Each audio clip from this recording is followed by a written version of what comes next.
The following program contains adult language and juvenile conversations.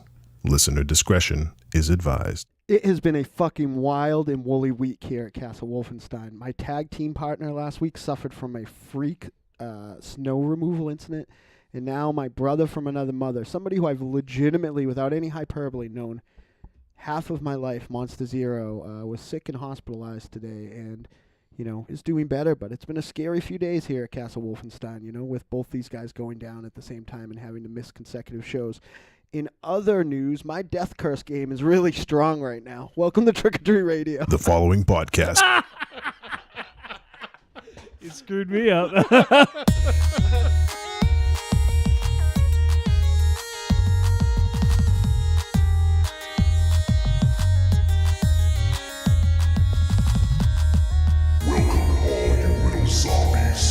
You're listening to Trick or Treat Radio, starring the Deadites.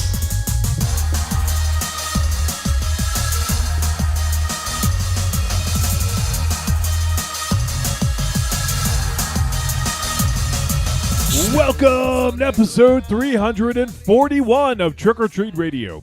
Trick or Treat Radio is a phantasmagorical spin kick straight through the heart of pop culture, navigated by the Deadites. The Deadites are the world's greatest electroshock band. We destroy monsters, we drink booze, we win championship belts, and we trade one sickie for another this week, apparently.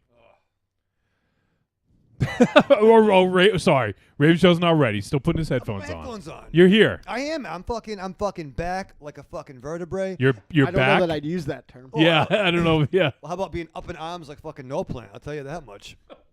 What? No plan. What that is, right? No. It's a birth control thing they inject into women's arms. Some up Have in you arms. have you gotten that injection before? No, but I've known people that have, and it's pretty awesome. Well, you just get cut. I need to get a better wizard. Mr. Wizard? Anyone. But no, it was a bad Alan Moore week. pick up. Grant Morrison pickup. Oh man. All right, well, we'll get to you in a sec. I don't want to keep our guest waiting because he is a very esteemed guest and one of our good friends. Wouldn't you say that, Mars? He's a very steamed bean. Would you say esteemed beans? Oh, look at him, right? Both of you. Great minds think alike. Yeah. Yeah. So now we will go ahead and introduce the man. He's the Grand Poobah, one of the Grand Poobahs of the Cult of Muscle. He is also one of the 5 Hossmen, and he's going to lend his acerbic wit and his extensive knowledge of film to the show this evening, and I'm making him blush because he doesn't like compliments. So we're joined by Jay Kapoor. I hate compliments. I know you do. That's why I'm trying to make you blush. It's working. Good. Thank you. You're welcome, Jakey. So what's up, It's man? a pleasure. Not much, man. I'm just happy to be back. Happy to see a new face, at least a new face to me. Ooh. Happy to see old faithfuls there, except for MZ. Yeah. Get better, bud. Yeah. This is actually a tremendous reprieve for me because I've had a hellacious work week, but it kind of dovetailed nicely. Today was a little easier, and now I get to hang out with my buds. Yeah, it's been a while. I mean, obviously, Mars and I get to hang out with you once a month, and we're actually going to get to see you in a week and a half. That's right. Mars, myself, Jakey, and Coop, 4 of the 5 Hossmen. It's true. Unfortunately, 4. But we are meeting up in Atlantic City to go see a wrestling show. Can't wait. Are you gonna give me a velvet buzzsaw?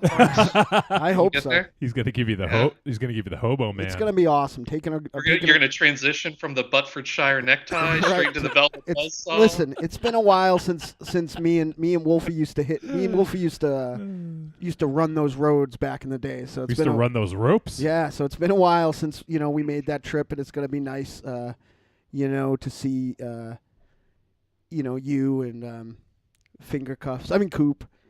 Oh. Finger cuffs. That's what Jakey and I call him in Is private. that true? Yeah. I wasn't supposed to say that. Sorry. Jesus. It's all right. I won't say what side I am. Well, let's take one of Coop's these. looked at love from both sides now. Let's take one of these selfies here, Mars. What do you think? See if we can get it right. All right, it's going to go off in a moment. Got my cash bucks here and holding. You guys ready? There it is. Took a shot. All right. The fish lens effects. Yeah. It's like a 90s rap video. Or Beastie Boys. Fair, yeah. That was the best fucking statement that Rocky said ever. The last one, he said the Beastie Boys look terrible now. So, yeah, it's awesome having Jakey around. And, Jakey, why don't you tell folks what's been going on at the Cult of Muscle? I know you had a big milestone a few weeks ago. Yeah, we had episode 250, which we did Terminator and Terminator 2, which is a lot of fun. We got to heap praise on Terminator and then kind of come to terms with Terminator 2 and our misgivings of it. So that was fun. And then we had our boy, as in your boy and our boy, Cody, on for the top 20 of 2018 show, which was a ton of fun. And then last week we did Hercules and the Haunted World in Street Fighter. Nice. So Whoa. Is that Mario we're back in Bava? the swing of things. Yeah, the Bava one. Yeah, that's dope. Yeah, And lots points. of colorful backgrounds and costumes, and Christopher Lee tricking dudes with trinkets and setting off booby traps to stab them, and just everything is solved by Hercules throwing a rock. Mm-hmm. He tries to climb a tree to get a golden apple, a magic golden apple. Can't do it. Can't fucking do it. There's too much lightning. The gods don't like it. So what does he do? He throws a fucking rock, knocks the branch down, takes the damn apple, and goes straight into hell. Mm-hmm. Like a G. Right. You go to Yeah. hell, Hercules. The irony. Hercules. He saves his friends from an evil rock monster, and he does it by tossing the rock monster into a pile of rocks Nice. that breaks into Hades. Nice. Dude is like, he is the truest idiot savant of muscular improvisation. The best part of the tree story is that I reckon Hercules probably just took the tree down, right? He Right. could have, yeah. He could have just Yeah. kicked it, or Is that how you would have done sneezed it, on Aries? How would you have got that apple down? Yeah, we'll cut the tree down. See, see, we got a god on fucking speed dial right here. We can ask him all sorts of Yeah. questions. Yeah. So, Jakey, let's talk about the elephant in the room.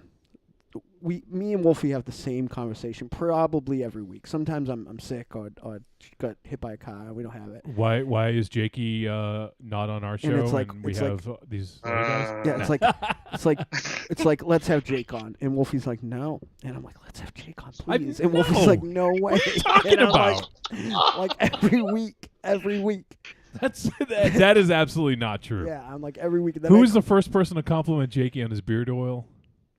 Who's the first person to have to wipe it off his chest? Oh, Wait, beard oil Like what? or yeah. What are you talking about, Willis? Aries? Do you ever use beard oil? I do. And Nice. no one ever compliments me on it. I don't smell it. Is it unscented? I say I usually don't put it on to come here. Well, there you go. How do we know?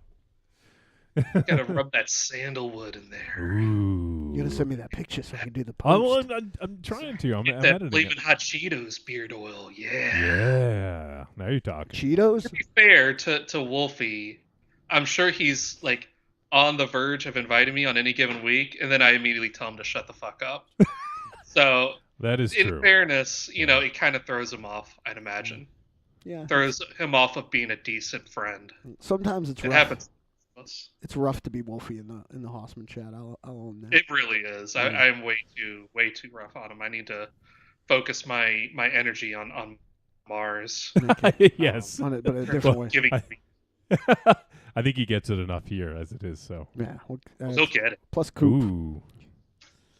You will fucking get it. Nice. Are you guys nervous? Have you guys been to a proper deathmatch show? With, Dude. like Dude. glass flying and everything? In one day, my friend, I did a Jersey All Pro show with like some crazy hardcore semi-main event, like multi-man match that Oh, yeah. featured fucking Nick Gage, Yeah. the Briscoes, Brody Lee, and some other motherfucker that I didn't know who it was versus all those. That's right. Yeah. We went to Cage Yeah. of Death. All those New Jersey guys, and then later on that day, I was at Cage of Death and definitely got hit in the face with thumbtacks that were taped to a big red Ooh. bat. Yeah. Even though I Nice. was like, we were in the last possible row we could be. So Nice. Golden Boy Drake Okay. Younger healing it up. We were there. Yeah. All right. I'll we back did. off. We did see. What was his name? Dean Ambrose. John Moxley. Yep. John Moxley. We saw he was called Ego Fantastico Ego at the time. Fantastico, I don't yeah. know what he's called now. Sammy Callahan. Yep. But that's what was cool about these two shows. It was all revelations because these were all guys that like were new guys, like that Yeah. I had never seen before. Like Adam Cole was on that Jersey All Pro match, and Oh yeah. and on Michael. Yeah, he was a youngin at that time. Mike, We get to see Mike. Was that the Quackenbush? Mike Quackenbush fought versus Jushin Jushin Thunder Thunder Liger. Liger. Yeah. Yeah, it's fucking good. God damn. Yeah. Yeah, it was a good day of wrestling. And didn't we go see a Chikara show the next day too, or something? I thought we had 3 that weekend. I'm not But maybe not. sure. If it was somewhere else. Oh, okay. But I mean, it could have been one of the ones. Like, remember when they were running in the Bronx? Yes, or maybe we hit one on the way back in Connecticut or something. I Yeah. don't know. I mean, at that time, We used to travel yeah, a lot it's for fucking wrestling. a lot. Yeah, and then sometimes traveled. What about you, Raven Shadow? Do you like the blood and the broken glass and the theatrics of that kind of violence, or does that offend your delicate sensibilities? No, I love the pageantry and the spectacle. I like a lot of beef in the ring. Well, you used to watch some death matches with us, Raven Shadow. Oh yeah, definitely. Yeah. I mean, what got me back into wrestling actually was the Scorpion death match? yeah, no, but like I saw in picturesque Webster, Massachusetts, was a ECW show. Oh yeah. Even before I met Dynamo and Johnny. And it was like, oh, it's different than what I remember. And then watching the stuff, I mean, Stranglemania, Leather Balls, Lama Nama Numi. Lama Nama Numi, Cactus Sack. No, I love that. I love when men bleed in a ring. On each other. Yeah, I'm Just bleed. bleed. I'm a fucking weird guy, Jay Kapoor. I'm gonna give you a kiss. How you doing, baby? Give you a kiss. Come on. Are you a politician? You trying to get my vote? I don't know what I am, but what I am is trying to help you. I want to secure your yard. I want better yard security for you. Well, I don't know. I'm just trying to help you. Don't ask him to you remove the- your snow, though. Are you the top dog in the yard? Yes. Be the topsoil in the yard. Stay hard in the yard. He's doing more than blushing right now. But there's some movement over there. Does he have a talking to women, talking to men, talking to Matrix, talking to Jakey voice? No, he does not. He has his reading voice and his talking voice. The Jerry side. Why are they called cornflakes? Don't embarrass me in front of Jakey. Jakey, isn't it better to emphasize certain words to make it like a radio it movie? is. It is. Emphasis. A radio movie. Yeah. A radio movie? Yeah. Yeah. Okay. That's fun. Is that what you think you're doing every week? Like you're getting ready to do the radio movie? I don't know what I'm doing every week. That's what you need. Well, That is true. Words have never been spoken. Yeah. I think you can say minute by minute. Yeah. Well, I was gonna leave Trick or Treat Radio soon, but you just saved me because I am positive you can't make it another calendar year. Who, me? Yeah. Oh, yeah, it's not looking good. No. So should we fucking hit the small Italian elephant in the room and find out what the fuck happened? Skinny Italian. No. We're not hitting any elephants, all right? All right, That's sorry. mean. Sorry, tusk. But yes, you can ask the question. We're all wondering. All right, yeah. So I'm gonna just set the scene here before we can hear the rest of the story. Right? Okay.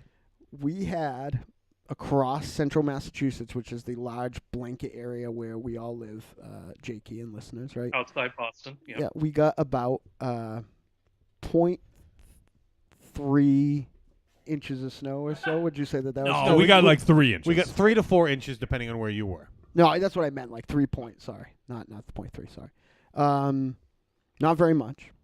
And now I tried to defend my tag team partner by saying higher elevations may have got more snow. Just so you know, and I was. He did say that. And I was shot down.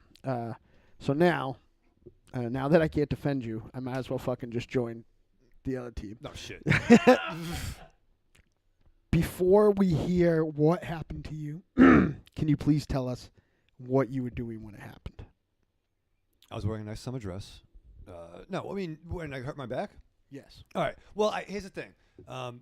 It was a shitty week, but also we had a snowstorm. When was the other snowstorm we had? The Saturday. It was like Sunday a week one. prior, I think, Right. or something like that. So that was a heavy, very heavy snow, very Yes. very Right. hard snow. Yes. So I injured my back then. Right. And if you notice when I was here, you were looking at me funny, Aries, because I have a shitty chair, Jakey. I have a shitty chair. You know what I'm saying? Oh man, really? I have a shitty chair and a tiny bottom. Ah. Okay. Oh. Buy a cushion. Wait, this you talking about this? Yeah. I brought other chairs in and offered them, and you like that one Well, I get attached to things. because it doesn't have the sides, so you can spread your legs. You can man spread if you need to. I'm fucking man spreaded now. But what I'm trying to say is, thank you, Jakey. So during a very hard snowstorm a week and a half ago, I injured my back. Worked out, things went well, and a week ago, like today, right? Yeah, it snowed. It was only 3 to 4 inches. And I didn't have to use my Cult of Muscle-esque Craftsman snowblower. I got a right. Check that show out. I got a little, not a little, but electric snowblower for Christmas. So I have two. I have my Craftsman and I have my electric one. Do you double duke You it? have one of those little snow throwers? No. I'll show you a picture. It's a regular size one. It's just plastic and it's battery powered. Two-fisted snow blowing? Oh, I'm nut. Yeah. So I keep it downstairs. So I left I had company leave the house, Bambaleo, and then I went to go do the driveway, and it was nice. It was fine. I go do the stairs to the deck. Got Aries is judgment. Yeah. Stairs with a snowblower. I'm fucking crazy. No, I can lift it. I It's got light. fucking crazy. Wait, so you lifted it? I see what's going on here. So I lifted it. You fucking idiot. So- it's light. It's not light because you hurt your back. I don't know what happened, but it re-aggravated a very serious, heavy snowfall injury. You were trying to be lazy and you fucked yourself. Well, Ooh. first time with a fucking laugh. The bar special. I don't know what happened. But no, I re-injured my back, and I went down like the fucking hand of God smited me. The left-handed The god, left-handed God. Juice Robinson. Yeah, and it really sucked, because now I was like, I have to go to work, right? I'm trying to get my fucking socks on, so I'm like, I gotta take a shower, and I'm like fucking Uma Thurman in Kill Bill when she's trying to like wiggle her fucking toe. Like, I'm just fucking move, motherfucker. Oh my god. The dog is scared. He's fucking throwing a baby at me. He wants to fucking play. Was he a gypsy? Yeah, he is. He's a French gypsy. That's a callback to about 300 episodes ago. Jakey, if you go to fucking Italy, the gypsies will throw fucking babies at you, all right? Stay in fucking, where you going, Jersey? I think Jakey was on for that episode. Yeah. He'll throw worse shit in fucking Jersey. Where's my Jim Smith Sure. left? Yeah, Jersey's the worst. So I fucking, I'm all fucked up. I go to work, and now I'm fucking hobbling in, like this. Like, you can't see. Like, I'm walking. I love the Foley. Where's Orson Welles at? Yeah. What world's going on? Well, Jakey, it's a fucking radio movie. But meanwhile, speaking of movies, I'm actually peeling myself out of my car like fucking DiCaprio in Wolf of Wall Street when he's all fucking tuned up on fucking Quaalude? Quaaludes, yeah. It sucks so bad. So then I have to fucking leave. Not only I fucking go to meetings, I'm a big fucking spectacle because I stand out in my day job because, well, fucking look at me. I'm like fucking D. Snyder at a fucking congressional hearing. So I leave work early because I have to. By the way, let's fucking other shitty things. I couldn't go to the WrestleMania, the Royal Rumble event. Oh yeah, because your boiler fucking blew Right. up. So now we'll come back to the fucking. We'll do this quick. What really sucked on Sunday was I'm getting ready to go. I'm so excited because Johnny's in a carpool, and I fucking love when Johnny carpools because it means Wait, What? why do you love when I carpool? A, I'm very comforting. It's very comforting when you drive. even if you're not there, like just if Just you're call just it like, Uber if you like it so much. No, I like when Johnny drives. You just give him a Johnny mask. I like when Aries drives too. He's getting offended, Jake. He's upset Fucking too. Total Recall. Yeah. The Johnny Aries is. Cab. I can see Aries is a little bit more careless though. I'm aggressive. he definitely, I think, almost got in an accident last week just to scare me because there's no other explanation. So I'm all excited because I know Johnny's in a carpool and I can drink a little heavily and I can sober little. up on the Oh, ride there's home. the, yeah. And I'm wearing my down boy shirt You still wore it? No, there's a funny story about that too. He had it on for a week straight. I haven't taken it off yet. I had a nice matching thermal underneath it, and I go to check my. It was nice. It was You can't wear a thermal with a 3/4 shirt. That's a fucking fashion faux pas. Well, I'm fucking breaking the fucking rules. Josh says, I like when Johnny reduces his carbon footprint by carpooling. He always knows where he's going. I need a sustainable belt now. So I check my hot spots in my area. I look around. You check your forehead. Yeah.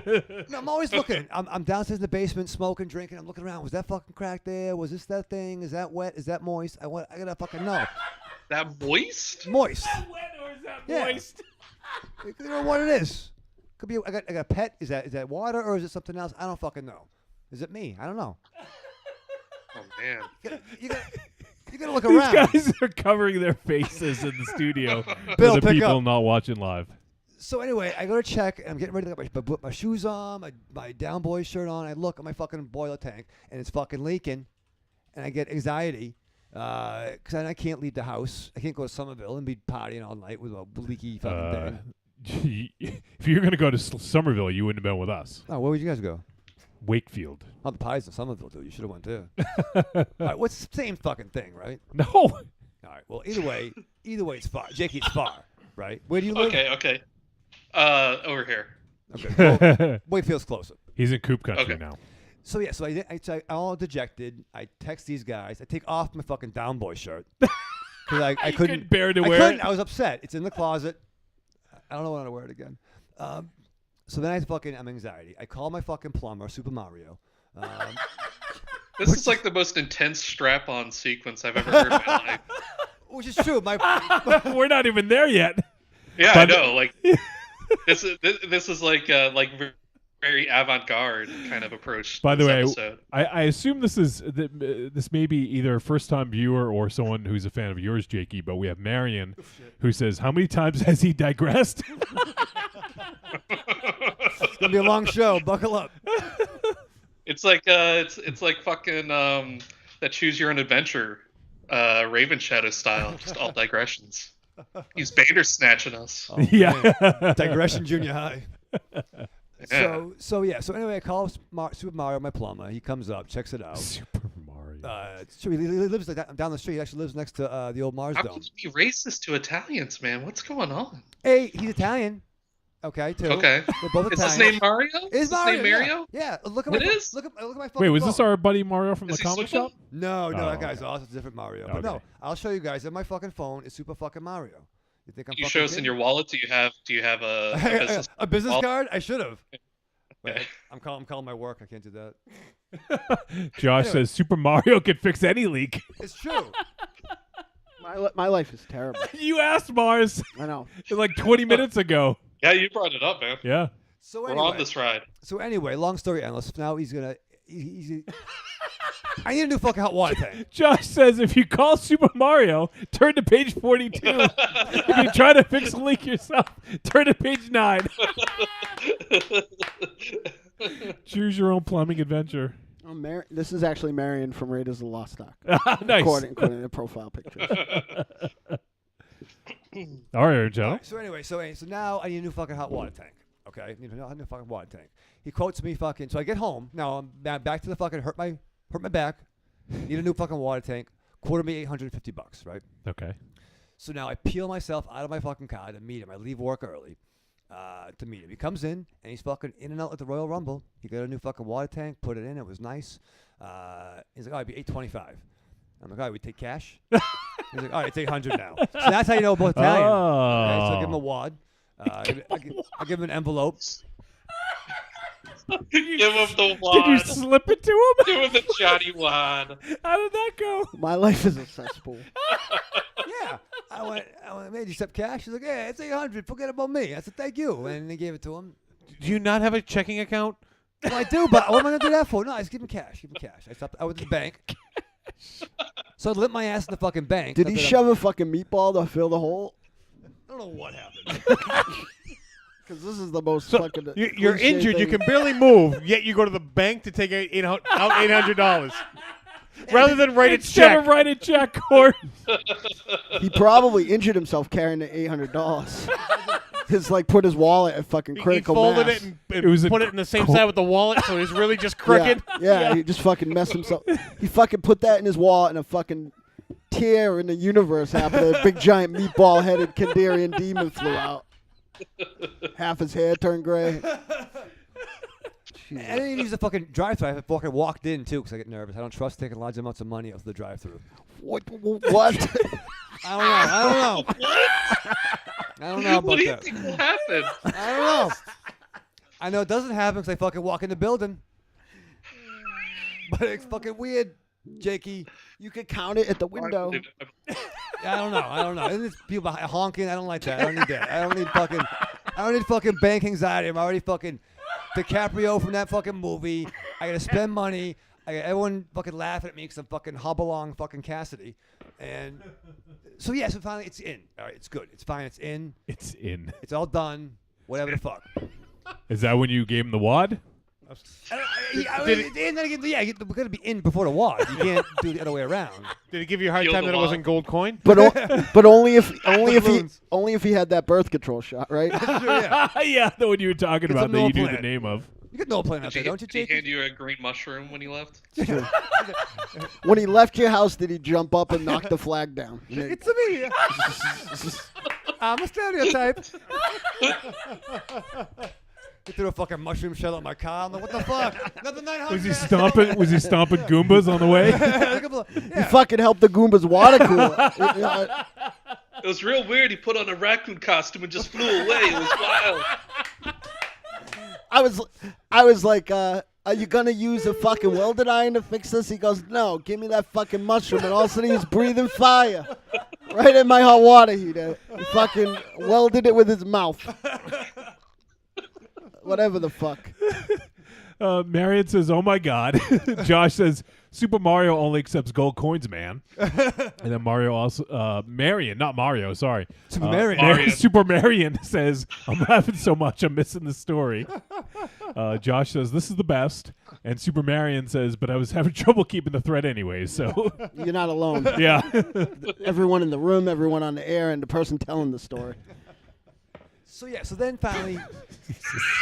So finally. So finally. You're so determined. Translation, long story short. Long story long. Yeah. Short story long. It should have been over 10 minutes ago. So yeah, and then, I had a couple of drinks, and then The princess was in another castle. Then you strapped on. Yeah. Oh, wait a minute. I figured out what happened, guys. Did someone throw a barrel at your water heater and break it? Is that why you call it Super Mario?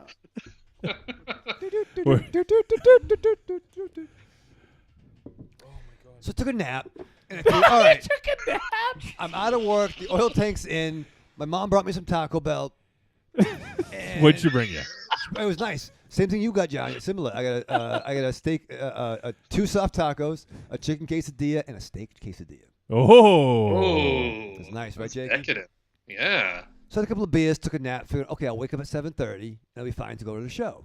And I woke up, and it hurt a fucking lot. I was making noises, falling down, and then I couldn't. Like Michael Douglas falling down? Yeah. I'm Your an briefcase. American, and you're a sick fuck. So then, I texted Johnny, and I felt sad, and I didn't I missed the show because Bill was on, Michael Neal was on. Yeah. Sat in your seat. I know, he's- yeah. It's nice. I like that. But yeah, so He I missed made you the show. handsome. Yeah, well, good. He better fucking try harder because I need fucking all the help I can get. But no, I love him. I love Bill, and I missed Bill twice. Yeah, you did. I think Suck. you're ducking him. You missed sweet lovemaking with Bach Wahlberg, too. Yeah. Oh, yes, Yeah. you did. Well, imagine That if he wouldn't have was been hurt. good with your back. Yeah. He He took- would have been fucking defenseless. Now I'm really upset we couldn't make this happen. We should have just picked. But yeah, so I'm back now. Now, Raven Shadow, Yes. I understand now because I actually I didn't realize. Remember, Wolfie, I was saying that I hurt myself. I couldn't figure out why. When that ice storm happened, right? There was not very much snow, but they called and said, we're going to open up. So I fucking was positive I wasn't going to work that day. So I was fucking running out of the house.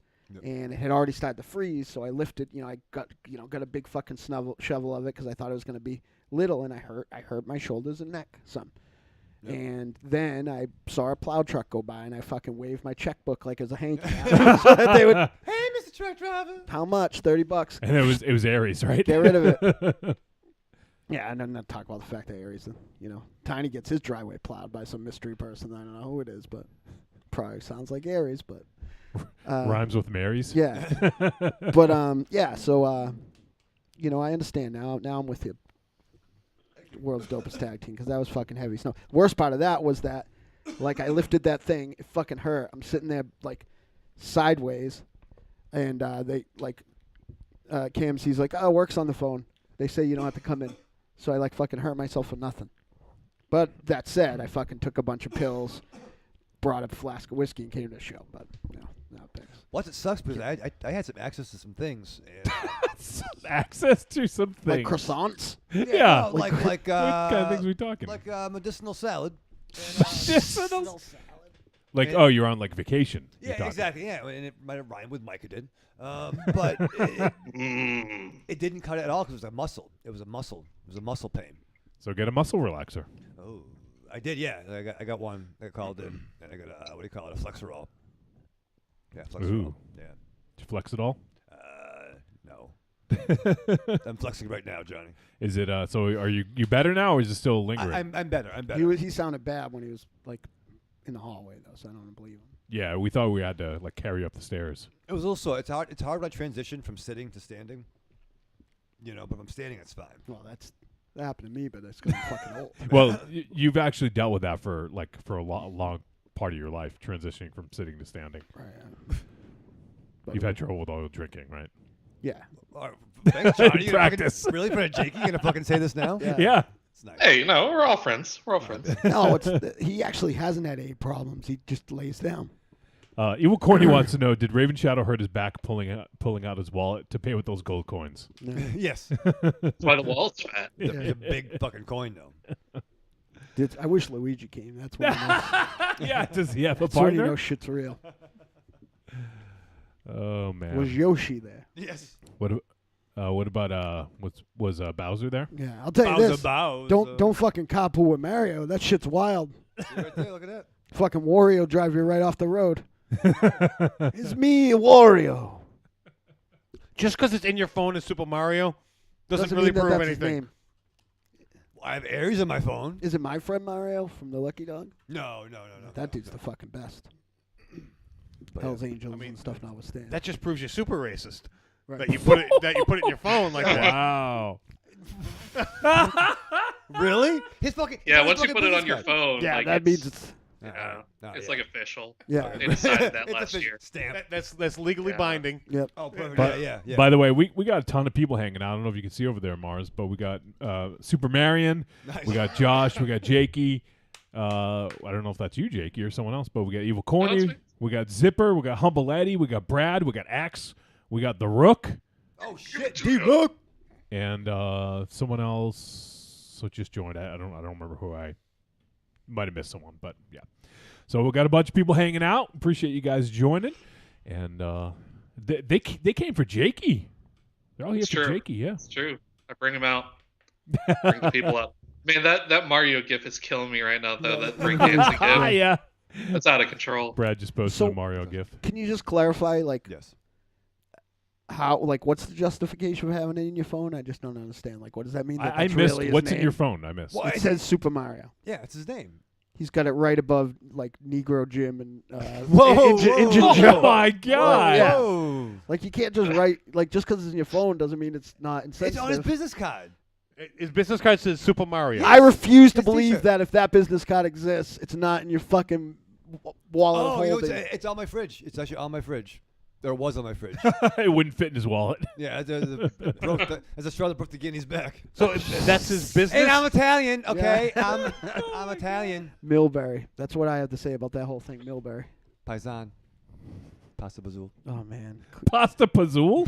Is that who? Pasta Pazuzu? Is that who possessed Reagan, Reagan, in the yeah, Italian pasta. knockoff? There is no Dana, only Pazool. Yeah. Hey, the power of Christ compels you. Hey, get out of there. Whatever. Pazool. Yeah, you don't say. Hey, you don't say my mama sucks the cocks in hell. Hey, Jesus Christ. Forget about Reagan. hey, a peek of the knees, a peek of the knees.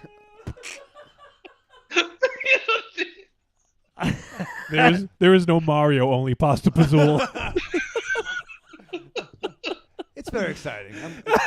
Just peek of, hey, you want me to jump out this fucking window and fall down the stairs? Whatever the fuck. Get in me, demon. I'll show you who sucks the cocks. Oh, hey, all right. Now it's a party. Hey, you don't do that. Hey, good girl, don't do that with the crucifix, huh? This is Reagan. She's a spicy That's almost as meatball. good as your fucking Hulk Hogan impersonation. You're going Wow. down, boy. That's actually, it's bad now, but that's actually my my Chico marks that used to be quite good. Yes. We used to have a whole thing going that we would terrorize people. Tiny would be Harpo, and my buddy Steve Woodman, the original vigilante, had a spot on Groucho Marx, and we would we'd invade my sister or Tiny wife, as she's more popularly known. Would have slumber parties and stuff, and we'd fucking run them amok and stuff, pretending we were the Marx Brothers, because we had nothing better to do when That's a bunch fair. of fucking women were there than act like we were. Super Marion posted a picture of Super Mario plumbing. What's Is this? that it, Raven Shadow? I can't. I'm not wearing my progressives. Yeah, I did look it up. It does exist. Well, yeah, I'm fucking lying to you. Yes, we thought that. That's actually exactly what we did. We'll all be perfectly honest. We thought you were full of shit. Why was that the most unbelievable thing? It wasn't the most unbelievable. It just was unbelievable. You're unbelievable. Oh, yeah. No, listen. Oh, Hey. oh. Yeah. Yeah, I don't think dice works nowadays, huh? Hey, worked The on show is good. I should say so. 7-Eleven. Yeah. Oh, what I mean. No, he had a cool show. He had a very meta show on. Yeah, it was on trying. HBO. It was all about not being able, not being, world appropriate, not being able to get work and stuff. Yeah. It was fine. It wasn't great. It was fine. It's fine. Fine program. Yeah. But yeah, so no. I think what we're trying to say is that it's good to be back. So there's another development. Evil Corny says, Wolfie, my stuff is out of Raven Shadow's place. I tracked it to New Jersey. Oh. But Right. you did not ship it. No. Listen. Oh. No. Listen. It doesn't So matter. hold on one No, sec. you Let me hold on just one minute. let me All right, catch people up. all If right, all right, people just- don't know the story, Corny came to visit us at Rock and Shock, and he stayed with Raven Shadow. It was really nice. Raven Shadow put him up. He came, but this is back in October, mid-October. So we're talking, 4 or 5 months now. And Corny couldn't bring everything back with him on his flight, so he left it at Raven Shadow, so Raven Shadow could ship him back his stuff. Fast forward 5 months later. 5. Right. November, December, January, and now it's February. And half of October. All right, so like I said 4 to 5 months. well, So a it's third of a year. It's like 3. It's yeah. like Yeah. 3 1/4. Okay. That's worse. So we'll just call it 4. Yeah. So 4. All right. 3 1/2. So now, apparently, Corny stuff is en route. Yes. How did that happen? I made it happen. Yeah, but you did not ship it. Listen, no. I have messages. no. And I had to, things were going on. My back hurt, so I had to use a outside vendor. A courier service? Wait. Outside Yeah. vendor. I had to do a third-party vendor. No. That handled the transition. No, awesome. A very awesome, awesome person was able to make that happen. Now, My accomplice. How's that? An accomplice. Yeah, but that intimates that you did something wrong, which you did. he did. Associate. His savior. Savior, yeah. Yeah. Corny was going to press charges.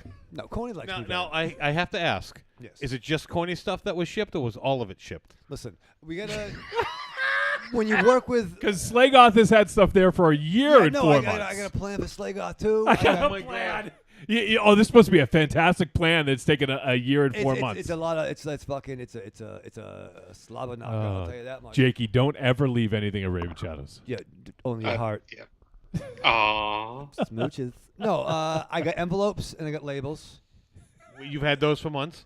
Well, like last month, but no, it's good. It's very soon. It's very soon. You had envelopes and labels when I was there. Yeah, it was like, all right, so like a month ago. December. All right. Well, Wow. the point is, what in fact we all agree on, and the good thing is that corny stuff is in Jersey. I mean, Oh no, you don't want your stuff in Jersey. yeah, it's safer at my house. Corny, Yeah, okay? it truly is. Not for nothing. No, it's But it's en route. It's In on its transit. way. It's Right. in transit. So there you go, corny. Yes. Hopefully, maybe the pressure we put on Raven Shadow helped.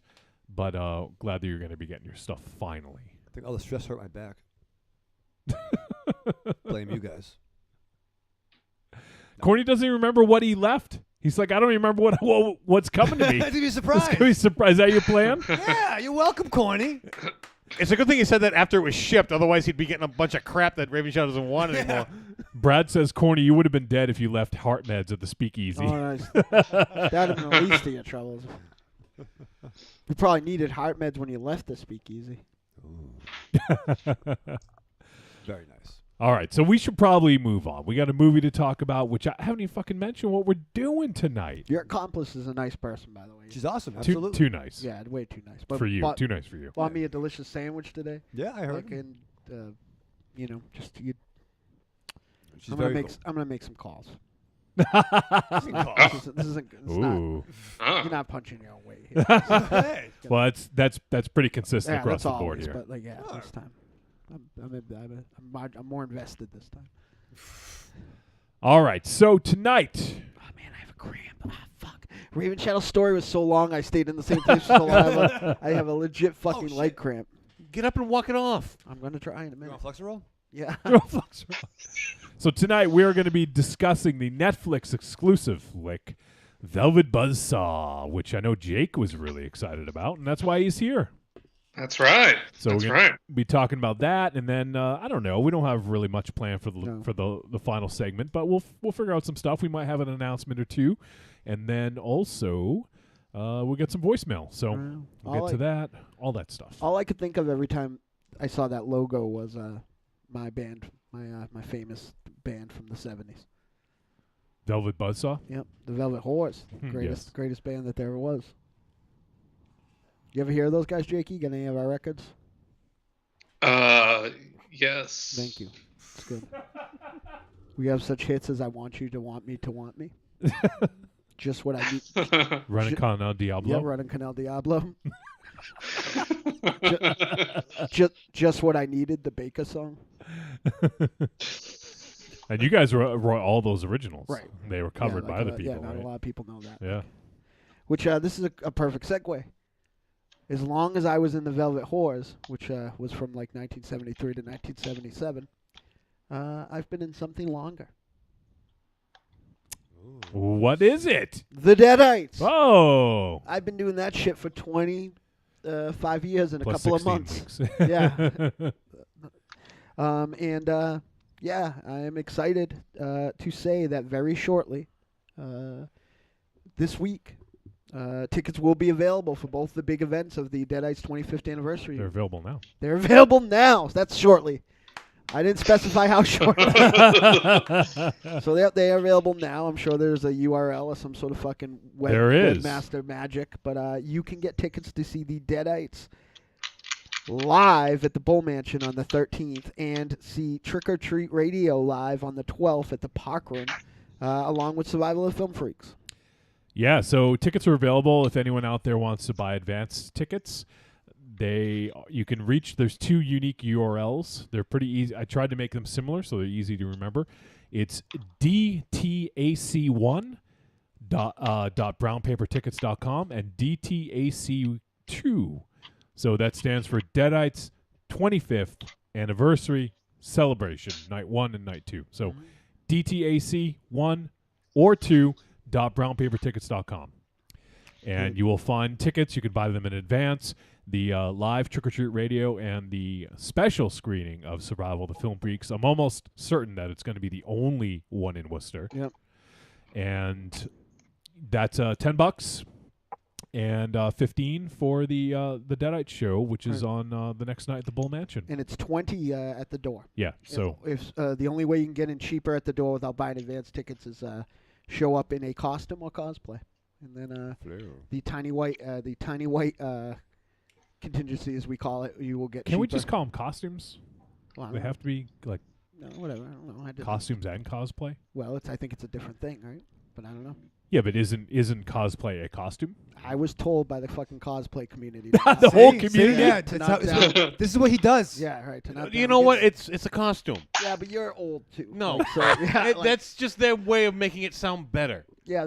I saw pictures of your Halloween costumes in that movie tonight. It's all fucking spooky and old. You don't remember the Halloween costumes from this movie? They're on a projector. Yeah, moving on. I'm just saying, like, yeah. So it's that'll be $15 too, but get them ahead of time, like, Yeah, get them ahead of time. like, Because then we can tell, like, how many people are going to be there. We can sort of tailor everything for the audience. So yeah, buy them ahead of time, and then you can just get them. You can print them out yourself. You can have them shipped to you. Right. You can print them, or you can get mobile ticketing or just will call. So there's lots of options Yep. available. If you're going to be there, I would recommend getting tickets. Right. I don't know what the capacity is at these joints. So, I guess it's always possible that they could sell out. Yeah. I mean, but you never know. and I've been saying, and everyone will back me up here. I don't fucking lug any of this money away. Like, so if money comes up front and I know that it's gonna happen, like, I'll get, you think I'm fucking with you guys, but I have literally access to a fucking giant robot skeleton, like, that I just have to And, find. and Skeleton Cock. Yeah, and Skeleton Cock, I think might be buried under a pile of rubble on Green Street now. I'm not positive. I never retrieved him. Like, I just gotta fucking find a way to power a giant robot skeleton. So, like, if I know there's money up front, Yeah. like, big battery. I'll fucking pull the trigger. Maybe a fucking mummy to come pick me up, like an Alex Cooper show, would be fucking outrageous. Some dancing girls, like, I'll spend it all ahead of time. So, let me know.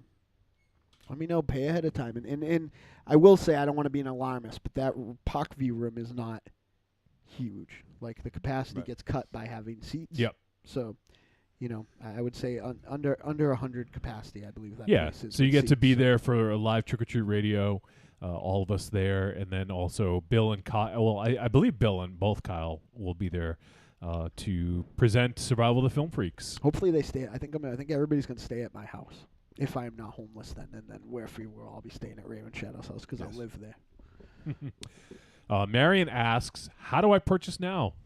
You go to DTAC1, that's the number one, DTAC1.brownpapertickets.com or DTAC2.brownpapertickets.com. Maybe we could post those up on the Fib or other places that people can find them easily. Or you can also probably just go to brownpapertickets.com and just search for Trick or Treat Radio or the Deadites, if the URL's too hard to remember. So people want, they're available there. Go ahead and purchase them now. Should be good times.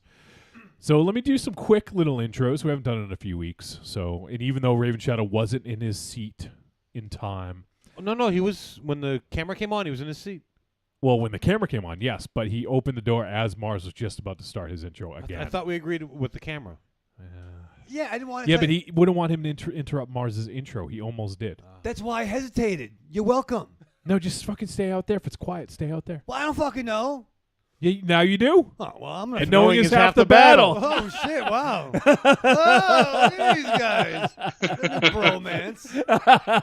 GI, bro. Yeah. I think Aries and I are the only ones that get along all the time, pretty much. Aries and I get along all the time. He's giving me a hard time earlier, but he was. No, you don't. On the show, we don't. That's his fault, though. He's having comprehension problems at his old age. Like, I'll be like, literally, I'll be like, I love Aries so much. Malfunction. Don't fucking move, dude. What? What are you doing? You play with his beard? Bug or some fucking thing. That was Fred. Ooh. Killed him. Oh, Raven Shadow picked a bug out of Ares' beard. Well, I'd say It's like It's so cute. So this is the way it goes with me and Aries. I'll be like, Aries is so fucking smart with this movie this week. Are you saying I'm not always smart?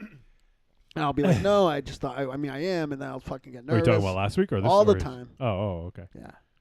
No, this time he was saying I talk different to ladies than I do to men. You So do. You I do. don't. See, you do. No, he No. does. He does. No. And also when they make you blush, you get all like, yeah, That's not true. yeah, you do. And when they talk to you, you have a different look in your face. Well, than I have with you guys, but look at the look on my face when Jakey talks to me. It's probably similar. It's what people I like and people I don't like. Doesn't have anything to do with men, women, or otherwise. Well, you do have a sexual connection with Jakey, so It's true. Literally. very true. Aries, tell the 3 levels of Dynamo speak. Right. There's men, women, and Miss M. And what's the difference between the 3? Men is now, right? Yeah. So yeah, women Well, is. there's women. Yeah, the normal flirting and scared at the same time. you said you didn't want him to talk about this, and you're prodding. Yeah, because I figure it's good right? Yeah, that Oh, baby, it's gonna come out anyway. Might as well be driving the train. I'm Dynamo Goddamn Mars, baby. look at the gift that Jakey posted. Do you remember that one, Raven Shadow? what's that one? Oh, that's an oldie but a goodie there, Jakey. Yeah, that's all right. Yeah, I'm looking through my old gifts. What the hell behind you? I don't know. Oh, I got more.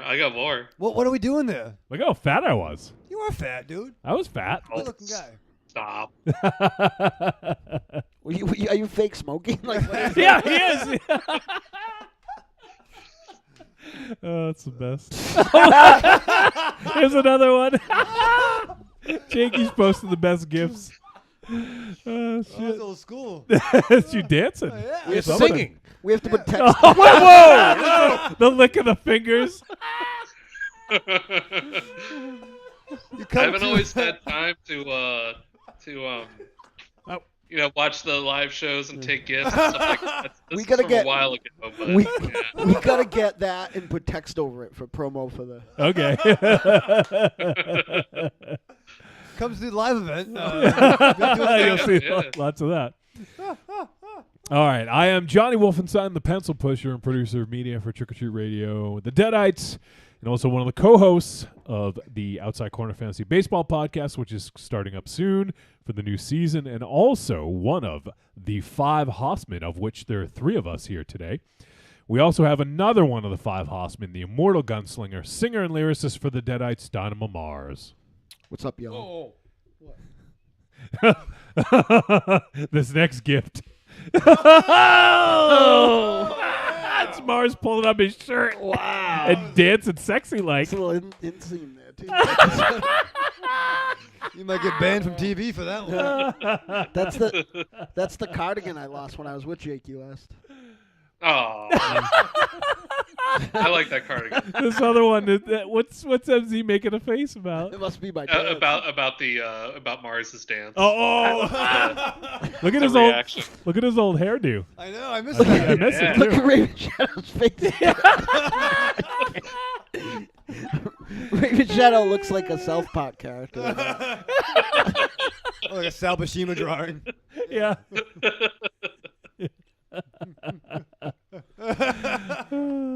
So good. Oh, these are the best, Jakey. We also have the triumph riding, stage erecting, whiskey drinking, chief of security. He's the warrior of nor'easters now, America's sweetheart, urban Gandalf, Rick Rubin's stunt double. He drinks and breaks things, Ares, god of war. Hello. We also have, let me catch my breath, the chain-smoking, hand-kissing, baby-shaking, lorazepam-loving, former comic book reading nerd, the official smoke chamber for Castle Wolfenstein, the pimper promotions, the Italian rapscallion, the professional bullshitter, the cool principal, the proprietor and secretary of the sexy speakeasy, Mr. Runtime, the Duke of Degeneracy, and the Parisian Brewhall himself, Michael Raven Shadow. That's right. Thank you, Johnny. Thank you. That's it. That's it. Well, we kind of did a lot already. I kind of did a lot of that stuff beforehand. And, it's good to be back. It's good to be back. I felt like I was, fucking riding the bench. You were. Oh. We didn't put you there. No, but maybe you didn't fucking help. What? We didn't help. What do you expect? Should Go we- fucking pick you up on a flatbed Yes. and wheel you over here? You know what the irony of this is? If only we had a fucking chiropractor in the organization, right? I don't think she would fix that. Well, I mean, This fucking guy. yeah. I tell you what. He's beyond repairing. The next time you're hurt, I will throw your ass in the bed of my pickup truck and drive you here. Deal? What is it? 1981? You can't do that anymore. Yeah, I can. Oh, yeah, I can. Watch me. All right, good. I'll strap your ass down. Ooh. All right, will you plow my fucking driveway first? Well, then he won't have any. Then he won't have any back injuries. Yeah, no, I like when Aries drives too. I'll carpool with you. Especially yeah. when it has a plow in the front of his truck. Yeah, no, I feel like we're driving like a four-wheeled Mjolnir. It's fucking powerful. Four-wheel Mjolnir. Yeah. I don't know. No, I feel very comforting. What? Hey, slow down. You're going to trip backpedaling that quickly. No, I think what Aries is trying to say is that he's my friend. Then he picked me up. All right. Well, since Aries is your friend, Yes. why don't you tell all of your friends out there in Radioland what you did to prepare? Actually, before we do that, did you see Polar? I did. Yeah. Okay. Give us your quick 30-second quick hit review. Yeah, aging gangster Logan's No, Run. what do don't we need need a a fucking synopsis. synopsis, you idiot? talked about it. I said review. You said, what do you, Jakey, what did he fucking say? Review. Review. Not synopsis. What did you think? Review. That's what we do discussions. Yeah, but I asked you but for that was quick. last week. What just part like of quick did you not get? Apparently all of it, because he never does anything quickly. That's fucking right, Aries. Well, sometimes. But listen, no, I'm you're yelling at me, calling me a motherfucker. I I thought, didn't call you a motherfucker. what? Ask it again. Trick or treat. Spy is the lie that I live by. To come to the live show, you might hear that fucking song. Yeah, no, it was whatever. Fuck. Whatever I fucking say is wrong. Wow. I asked you for trick or treat. There's no wrong You answer. should give me your review. Yeah, and then you didn't give me a review. So I'm pivoting to ask you another question. So you can't fuck this one up. But Trick or treat. I think whatever I say is wrong. I feel like All right, fucking filibuster. I feel like Matthew Modine in fucking Full Metal Jacket, where I feel that whatever the fucking answer to the drill All right, side is fucking Joker. wrong. Oh my god. Maybe we should have just let him go on the tangent. It would have been quicker. tepid treat. Tepid treat. Do you like Mads naked? Mads naked what? Yeah, no, yeah. Is that like Howl's Moving Naked Castle? what? No, because yeah. Moving castle.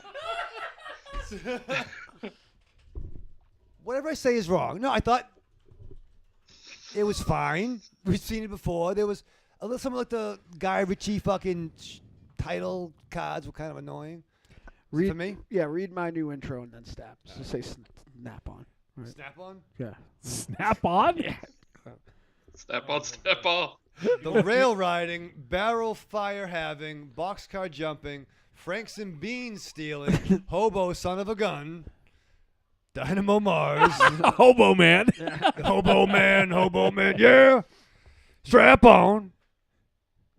No, fuck, what the fuck? I'm still waiting for the fucking I fucking, Jakey, tepid treat, right? Jakey, I fucking, I start doing something. He tells me I'm fucking wrong. I give the bridge version. Maz tells me fucking Bridge questioning version. me. The bridge version. Yeah, the bridge version, the Brooklyn Bridge version. I want to fucking jump off it and hang my fucking self. Whichever comes first. You don't need to do both those things. One of I'm them. gonna cover the bases. You can hang yourself somewhere without having to go all the way to Brooklyn, or you I'm can gonna- jump off the Brooklyn Bridge. I'm gonna fucking do neck bungee jumping and fucking buckle up.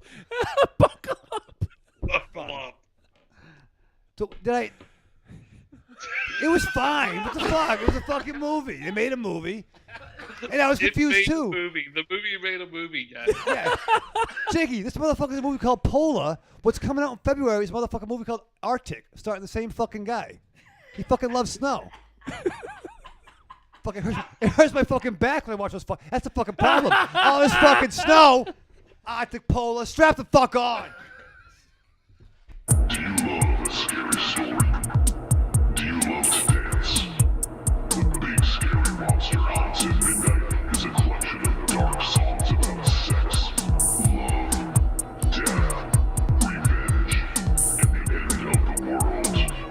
Brought to you by the world's greatest monster hunting electro genre band, the Deadites.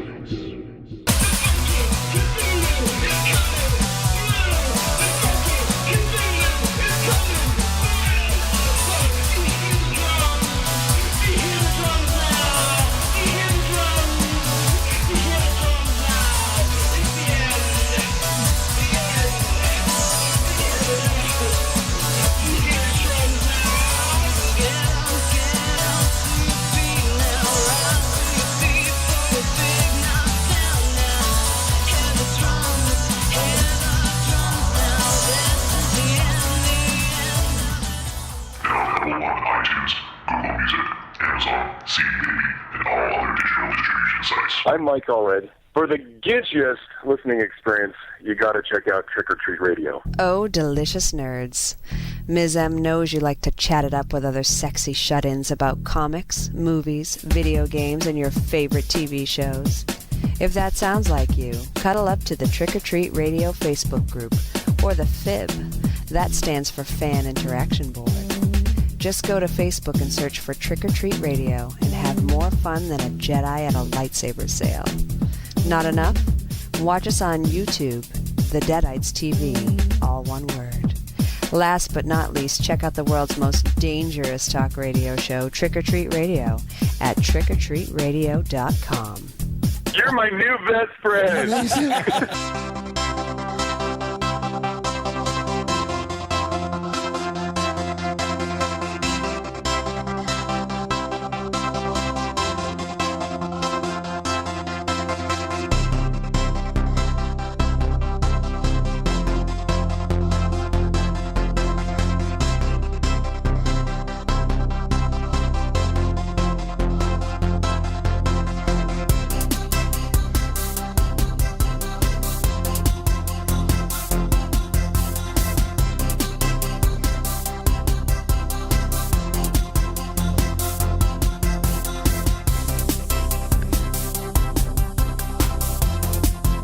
All right, we're back on Trick or Treat Radio. Just me and Aries. It's going to be nice and quiet. Me, Aries, and Jakey.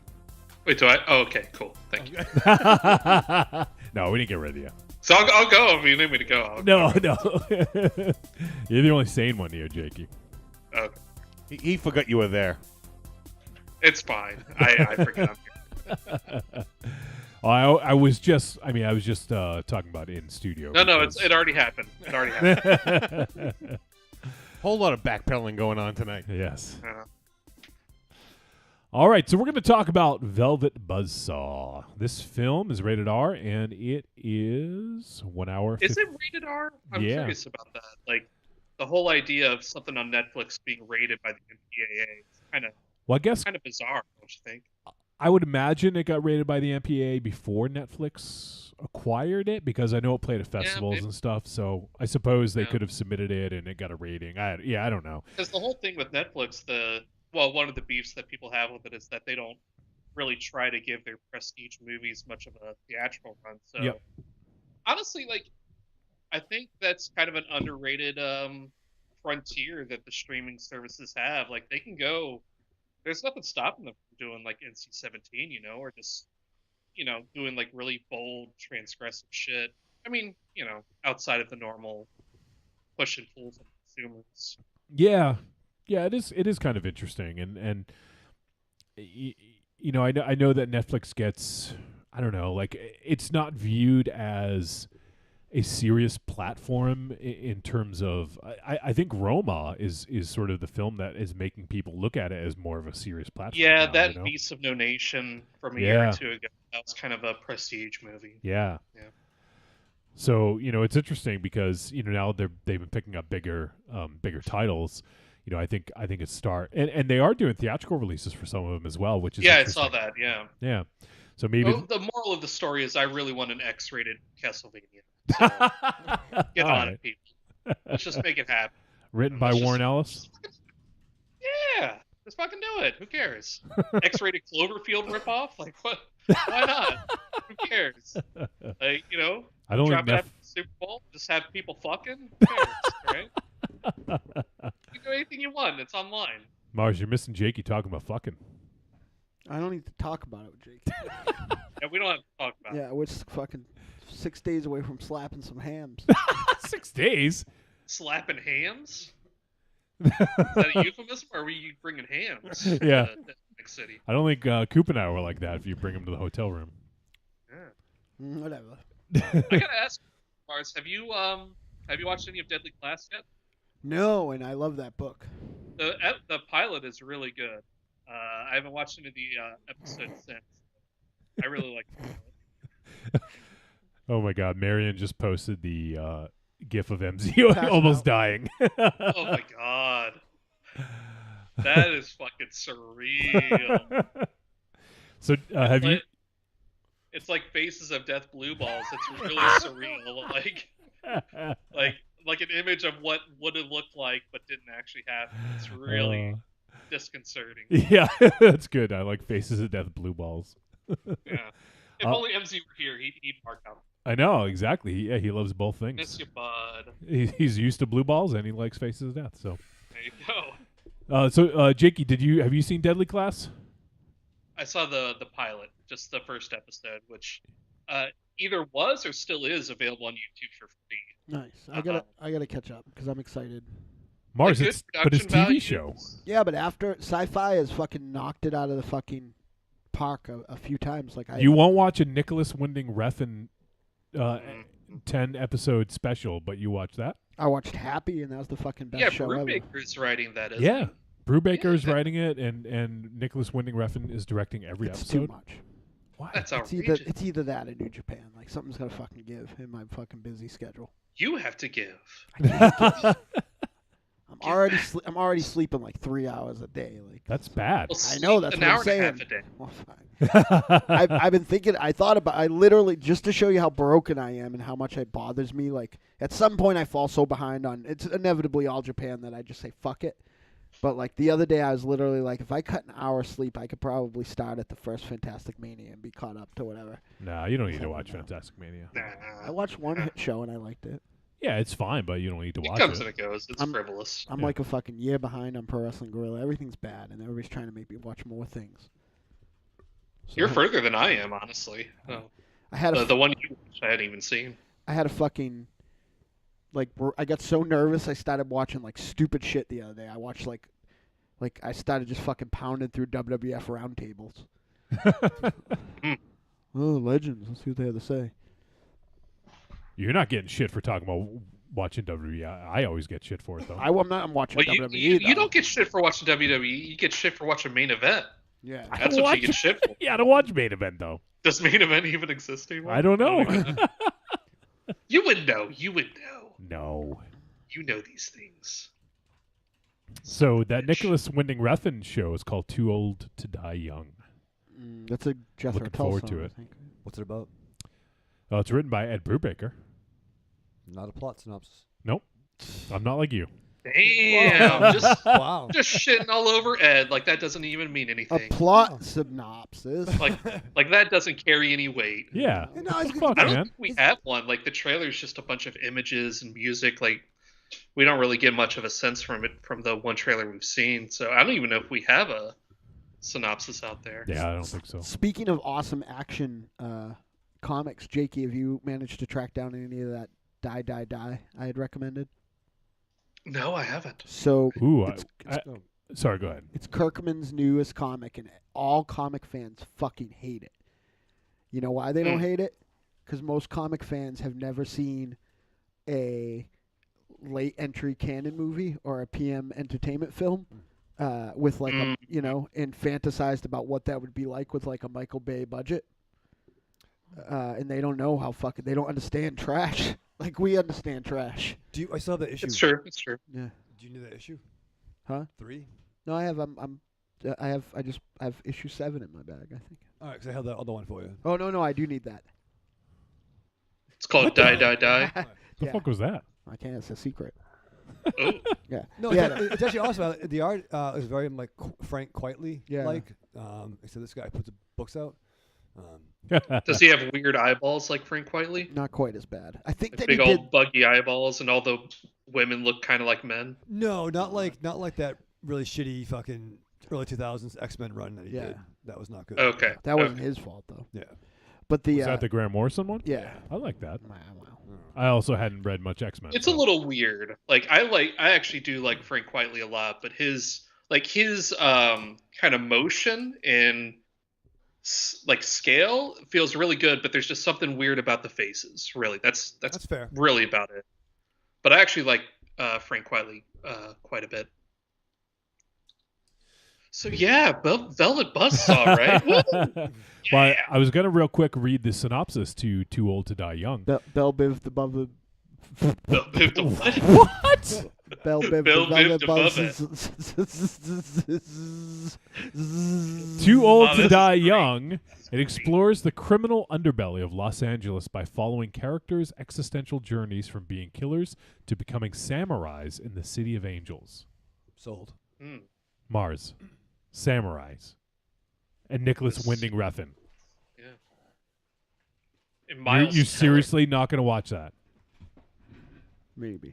You're talking that you're watching some stupid roundtable thing, but you can't watch that. Because I shit. fucking had anxiety. It's- like it's TV got, gives me anxiety. I had too many things I had to watch. It's got Jenna Malone. It's got Miles Teller, as Jakey just mentioned. William Baldwin. Nice. John Hawkes. And the guy who did all of the soundtrack for Only God Forgives, whatever his name is, there was like an interview with him, and that's how we found out that all the episodes were 90 minutes. So it's the same guy. Cliff Martinez. Yeah, Cliff Martinez. Yeah, he's doing the Nice. score for the whole thing. There So you go, it's, Mars. it's a big thing. I'm sorry, I'm Big going to to-do. interrupt here for a second. Empty out the fucking purse. I got it. Whoa, God. what I miss? He's rummaging through his purse for 10 minutes. Jakey, it's an action sack, okay? What are you looking for in the action sack? my lip balm. Lip balm? What brand? Yeah, what do you got? Brand are you? What are you packing? Yeah, official. Is it boutique? Chapstick? Yeah, Trick or Treat Radio chapstick. Is it free range? Yeah, Is it yeah. artisanal? Yeah, it's nice like that. Yeah. I do have my my vegan lip balm. Oh, fucking A, really? Yeah. No, I got bliss sticks, Wait. you never know. What's unvegan about normal lip balm? There's usually like a lot of crap in it, honey and other stuff as well. Bacon balm. Bacon bomb. Bees don't care about that. You know what Bees bees don't think care. about? Nothing, because they're insects. They don't care. They don't know anything about anything. And they should fucking You can die, right? you can take you could poop on bees and they're not going to respond. They don't know that they've been pooped on. And if an animal or a living thing doesn't know it's being pooped on, then you're okay to eat it or use its byproduct. Like I think that's like that was the same rule about putting racist names in your phone. That came out last year. So you're okay. So are you could are use- you okay to be eating, Jakey? Because I know you're kind of okay with being pooped on. It's true. Well, it's a difference between being okay with it and Not aware. like acknowledging it. Yeah. Yeah, being aware of it. It's about awareness, Wolfie. Yeah. That's what it's about. Thank you. So like use all the bees you want. Like poop on bees, smear them on your lips. Like I it's a don't free. care. If I fucking honestly, if it made my like in the winter when my lips are fucking all hurt and windburn, like I would fucking use Aries balm. Like I would. Aries bomb. Yeah, like I would just like if you fucking cut off a pot of Aries. And Does put it in Aries lip secrete balm. honey? You're gonna let him poop on your lips? Is that what you're saying? No, you're gross. I'm a little uncomfortable with this conversation. I'm going to be perfectly honest with you. I don't know what the hell you're talking about, but I'm uncomfortable. Raven Shadow Humble Eddie has a question. Yes. How many people asked Raven Shadow about his purse before he came up with the term action sack? Well, it's always been an action sack, okay? And just because if people aren't aware, the things are called different things. The things we call different things. Yeah, you know what I mean. It's their problem, Wow. right, Jakey? No, man, that's the sign of someone who doesn't know how to self-reflect. Like when you project that onto other people, What? when you say that's other people's problems, that means you haven't really fully internalized your decision making. So you need to sit down. You need to think about some stuff. Person, I got no booze here. friend to friend, Thank you, bro. bud to bud. I think you what you're know. saying, exactly. I think what Jakey's trying to say is that. No, I think he was pretty clear. No, and I think I'm gonna piggyback on to Jakey's well thought out thoughts and to answer the question. Thought out thoughts. with Jack Handy. But no, I think Thoughts. what we're trying to say is that it's hard to convey a Can I message. get a spell check on that sound? HAHD. Hard.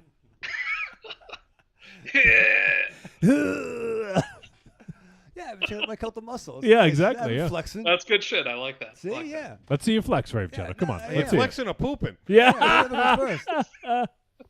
What was the hotel room we were in, Johnny? That there was that guy, Craven the Hunter. Remember we were at the hotel room? Oh yeah. Yeah. So we told the story before. With Mercy, right? Yeah, Mercy Oh, Roulette, yeah, I know and that, dude. it was like all these nice girls were doing cosplay, and we're in there. Not costumes. Oh, yeah, they said it was cosplay. But there was this dude, and good dude, but he was just like Kraven the Hunter, and he fucking looks like Kraven the Hunter. And he was doing some handshake move he was trying to do. I don't actually know what you're talking about, but go ahead. Yeah, we're in there. Yeah, Sounds like a fucking awesome dream, though. No, it was actually kind of cool because we were in there. We were talking to Mercy and Kraven. Yeah. And like, just so you know, when so and so comes in, she doesn't get changed in the bathroom. She gets naked right in front of everybody. Right. Who Okay. does? I remember this. Yeah. His name was Panda. I think The the character's name was. I'm not sure what it was, but we were there. She comes in. I thought it was Hana Solo. Then we interviewed her. Oh. Yeah, we interviewed her. But then, so we're talking. All of a sudden, this girl comes in, and sure as shooting, she gets, naked out of her Serpent Society costume.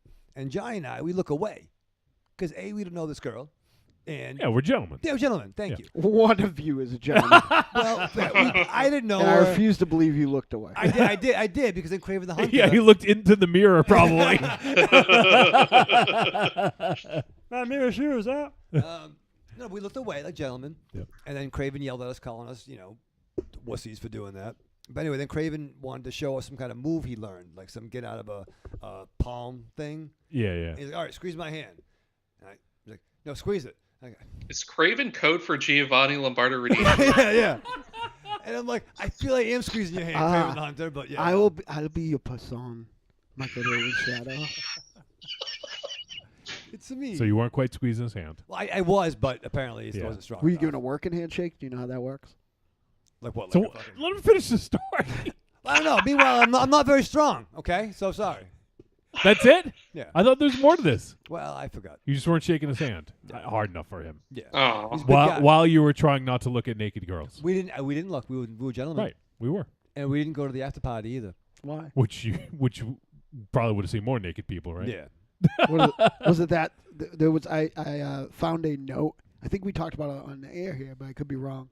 That there was a Royal Rumble orgy at one of those Super Mega Fests. Like you had to Oh my god! Oh, you know we did hear about yeah. that. So you came in every 60 seconds. Yeah, we did hear about that.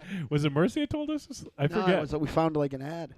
Oh, yeah. That's right. Wow, look at And number Monsters 30 wasn't Daniel Bryan and everybody booed.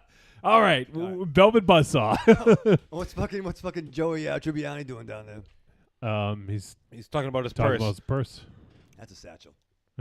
Indiana Jones. Thank you. He has a satchel. All right, Velvet Buzzsaw, rated R, 1 hour 53 minutes, horror mystery thriller. It is written and directed by Dan Gilroy, and it stars Jake Gyllenhaal, Rene Russo, Zawe Ashton, Tom Sturridge, Toni Collette, Natalia Dyer, David Diggs, John Malkovich, and we'll stop there.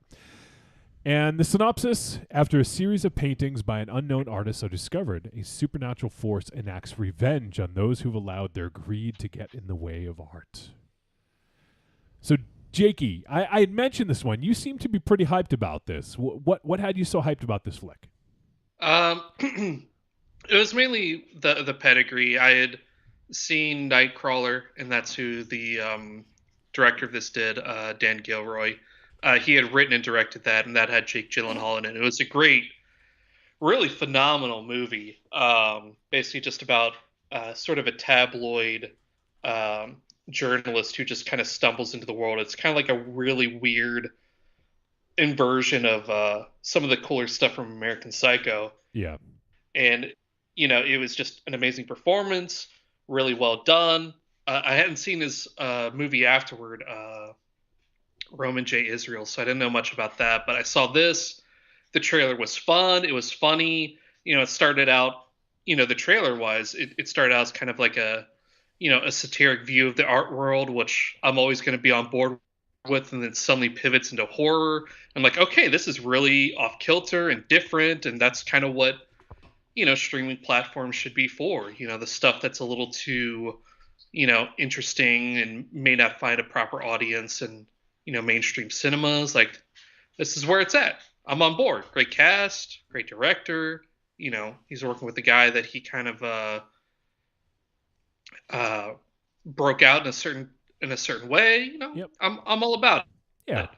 it. I saw that he had big biceps, and I wanted to compare them to yours. So I really want to get to the bottom of this, because you had seen a picture of Roman Reigns. You're like, I got bigger biceps than guy. Oh, I know. I didn't say biceps. I said chest. Chats.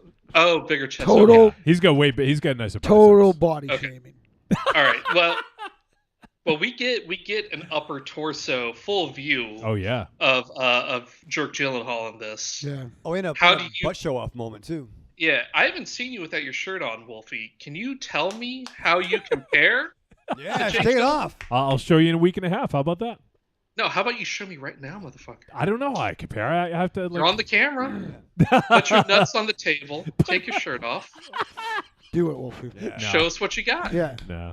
Oh, so it's okay in the chat room to body shame people, but when it comes time to fucking put the, Says the guy who body shamed Chris Hero. I did not. Yeah, And you did. also, I took my fucking shirt off in that GIF. That now Yeah. famous GIF. So I did it. There it is. There's the GIF again. It's good. No. So suffice to say, I had pretty I'm- high hopes. I had heard from some people that had seen it that it was a little underwhelming, so it kind of muted my enthusiasm a little bit. But overall, I was real stoked to see this. And the trailer was hot.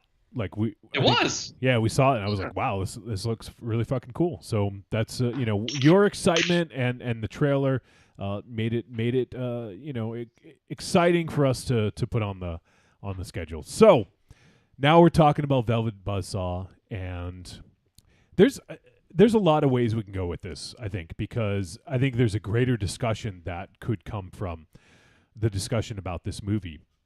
But, I think first, I want to kind of jump into what we actually thought about the flick. And probably one of my favorite things about the flick was fucking Hobo Man. Yeah.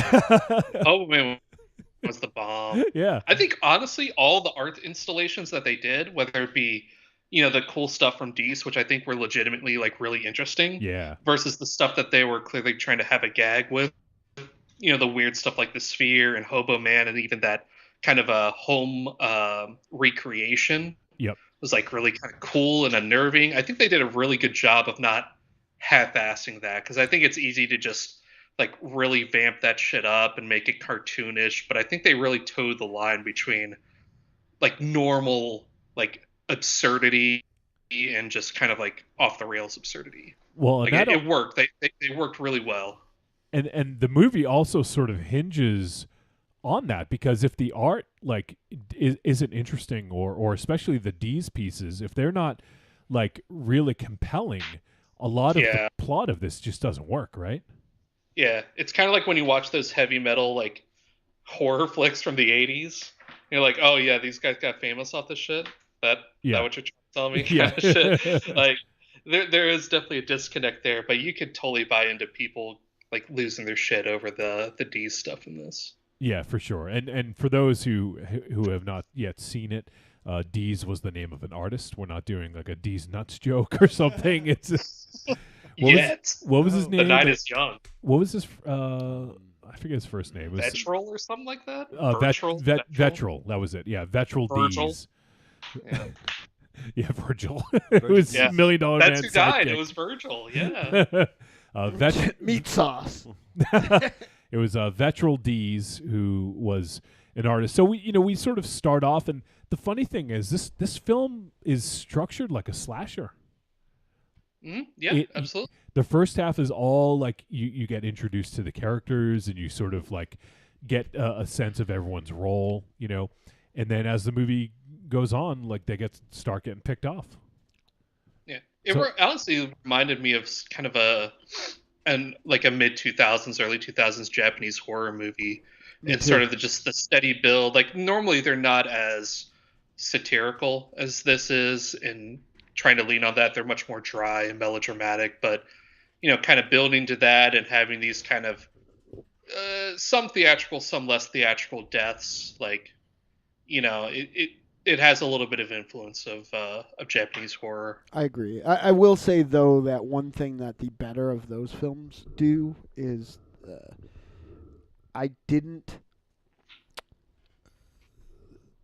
easy comparisons here are obviously like Black Swan, right? Because of the way they look at like they very analytically look at the like kind of folly of a certain aspect of society, right? Like a certain level of pretension, a certain level of something that would be alien to the normal person. Certainly, the more blue collar. To a degree, on the surface, yes, but I also think that there's a lot of parallels to it as well that I think other people could sort of take a look at and like I think there's a lot of different ways you can insert like X into the art. It could be social media. Sure. It could be all these different things. So I think that, or even podcasts or film critiques. I think there's a lot of, but you have to not take it at face value to see that, I guess. Yeah, I think just talking about the horror element to glob onto the comparison that Jake made, there was a lot of kind of different versions of this movie lately. I think even to a degree, and I like this better than that. But the Suspiria remake or anything that kind of tries to take make versions of high art look a little alien. And I think that one thing that those type films took from Japanese horror that this one didn't is that I don't feel like they really did a good job of like maintaining any sort of dread. Like I feel like, you know what I mean? Like, so I'm glad that you said that because I felt like I'd maybe seen some imagery or something that made me think it, but like it was definitely missing kind of the teeth of that's a weird thing to say about some of the source material that we're referencing, but like I think that it's just sort of like I didn't have that discomfort. You know what I mean? Yeah, for sure. I think if you kind of piggyback on the parallel of Japanese or Asian horror films, a lot of those movies, the best thing you can say about them is that they work as both a drama and as a genre picture if you could somehow extricate them from each other. I think one of the central flaws of this movie is that it works better as a satirical piece than it does as a horror film. I agree 100%. To a certain degree, that bad slasher movies don't even work as a horror film. They're just kind of, okay, here's a kill, and then there's a bunch of other bullshit. I think this movie's largely, better than, your standard, blase kind of a slasher film because it has a whole lot of other things going for it. But outside of a couple key sequences in this, I think overall, I'm going to backpedal a little bit. I think that the central issue with the movie is I think it could have been bigger and stronger in every aspect. I think it should have been more acerbic, just kind of more abrasive in its kind of takedown and its send up of that culture. And I think it could have gone a little more over the top, especially with the license that they had to work with. You're working with really abstract set pieces and you have a lot of room to work with stuff. And then you have a guy just kind of choking by his scar. If you got a guy running into a fucking, which is fucking real, Jakey. Yeah, was that a nightmare for you? Yeah, the fucking struggle is real, Jakey. No, I believe it. I just think the movie could have gone like if it had turned up the dial a little bit more on each of its kind of respective elements, I think it would have been like really something special, as opposed to what we got, which is something cool and interesting, but not something particularly memorable. Yeah, and I will agree to a point. For the most part, I enjoyed a lot about this, but I do agree that I think they could have turned it up to like maybe they turned it up to like 7 when they could have gone to like 8, 9, or even 10 in some instances. And I think when the sort of more horror elements kick in, it's actually quite cool, and there's some really cool scenes. But you're right, like they could have really gone a little bit further on that end of things, or a little bit further on the sort of like critique of art, and I think they did leave a little bit on the table here, and I think that you're right that it could have been more memorable. It could have been one of those films like, oh man, you got to see this film. But in the end, like it's still a film that I would probably recommend to some people, but but it did maybe miss an opportunity to, and it was juggling a lot. It's this is like juggling chainsaws where there was a lot of things that could have gone very wrong, and it was able to balance them fairly well. But I think they could have gone in other directions as well. I don't think anything really failed in the movie particularly. It's more just I can see what they were going for, and they were definitely on the right track. It just didn't get there strongly enough or fast enough, or it was just it was real close. It's kind of I think if you were to like turn it into like really, basic numerical terms, it's like this movie could only be a 6.5 or a 9. Like if you nail it, you're immediately up in that upper echelon. Like you got it. You fucking, got what you're going for. But if you don't, then it's just you're leaving people hanging a little bit. And that was my overall kind of response to the movie. Yeah, and I think that it was purposefully done as well, but it was supposed to be sort of pretentious and monocle wearing. Like I thought, oh yeah. Yeah. What's the main dude's name? Say it for us, Wolfie. What's the main dude's name? Morph Vandewalt. Yes. Yeah, right. That's fucking amazing. And there's his Redora Hayes, and her rival is John Don Don. yeah. One of the main female characters' name is Coco. Yeah. Josephina Damrish Pierce. Who it took me almost the whole movie to fucking figure out who she was. Yeah. Oh yeah. I'm going down this whole IMDb listing. Let's see here. Morph, Redora, Josephina, John, Don Don, Gretchen, Coco, Damrish, Piers, Bryson, Dees, Claudio, Jita, and then finally Ed. Yeah. I love the character names in this. They were so fucking obnoxious.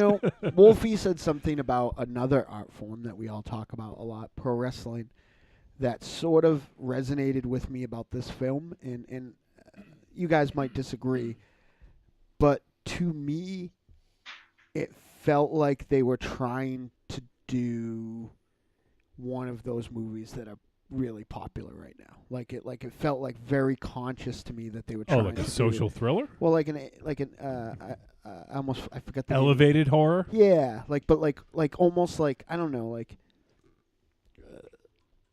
I don't think that I would disagree. If only the elevated horror movies, they have like a very like inextricable thing between the social commentary and the horror, whereas the horror in this was really just like, how can an art installation kill somebody? Yeah. Like there wasn't like an implied meaning into the deaths themselves. Like there was no meaning behind dog paws pulling a dude into a fucking painting in a gas station. Yeah. They're just kind of having fun with it. And I think it was more the message of it's basically being consumed by art. Like the people who make money off of other people's arts are sort of being consumed by it, which I thought was interesting. And they're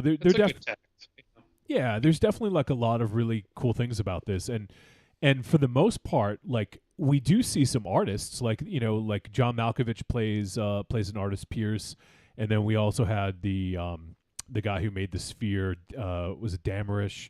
So we had these other artists, but for the most part, this was about people who bought art, who like traded art, who critiqued it.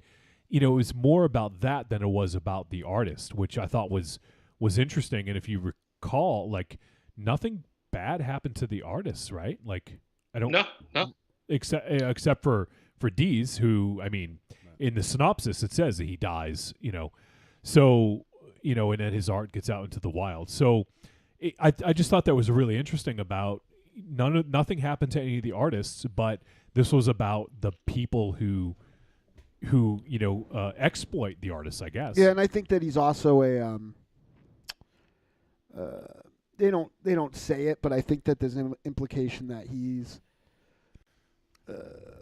He's like less an artist and more of like a practitioner of like black arts, a conduit. Yeah, he's the yeah. vessel for like like he because he used, and he died of old age. Yeah, so he used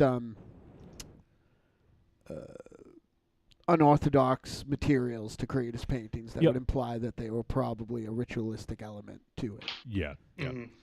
And and he had sort of an interesting past, which gets explored a little bit as well, which I thought was an interesting aspect of it. But I also think the thing about it too is it maybe gets a little bit lost as well. Not that it really hinders the movie much, but Dees didn't really matter to the story too much, aside from the fact that he was an artist and he made some really cool pieces that were very thought provoking and had people fawning over themselves to own them. But other than that, like some of the exploration into his history didn't ultimately matter too much. So they did spend some time on it, and I thought it was interesting. So I didn't necessarily mind that, but it just didn't really have a bearing on the story per se. And that's kind of where things kind of lost me. I was into it for the first probably 20, 25 minutes. And then as it progressed, we kept like pausing it to see how long was left of the film. You and Oliver? Yes. Who paused it more, you or Oliver? It was down the middle. It was a very split, it was very cohesive. Or were there moments where I got paused and Bambaleo? Yeah, well. Did he hit pause? Oh, I like that. I like that. Yeah. Was there some D's going on? Oh, well, it's a good segue. I thought good segue. I thought D's was a cool, like, how they brought him into it. The founding of his paintings. You know what I mean? His backstory. Yeah. And I really love the way how they worked the angle where they could acquire it the correct way. I like that back and forth with, did you find it in the dumpster? No, in his room. No, but you found it in the dumpster. Yeah. So I like that. Yeah. I like that stuff. But as right around the first like kill is when it stopped working for me. Because I don't think it had an element of, as you said, Dees wasn't that important to the story. And then that's where I kind of got lost in. Yeah, but and sorry to interrupt, but ultimately he didn't matter. That's the thing, is it was almost a misdirect because they were following his story, but ultimately his story didn't matter. It was just the discovery of his art, Yeah, and another thing that like bears it away from the Japanese horror movies is that normally people in those films have something that happens to them by some like circumstance, like almost misadventure. You know what I mean? Like, or curiosity. And this, like, these people's undoing was greed. So, like the fact that he was good, bad, evil, or indifferent didn't matter, because he could have been a fucking saint, and the pictures could have been cursed, and these people would have been just as greedy and gone down the same path. Well, see, I do think he mattered, but I don't think it was entirely hashed out in the movie. I think it probably ended up on the editing room floor. I think they started to explore that and then just skipped right over it as to why this was happening and with the paintings. And I can see that too, because what lost me was when it moved away from his paintings and it moved into other items. Yeah, and that's the thing.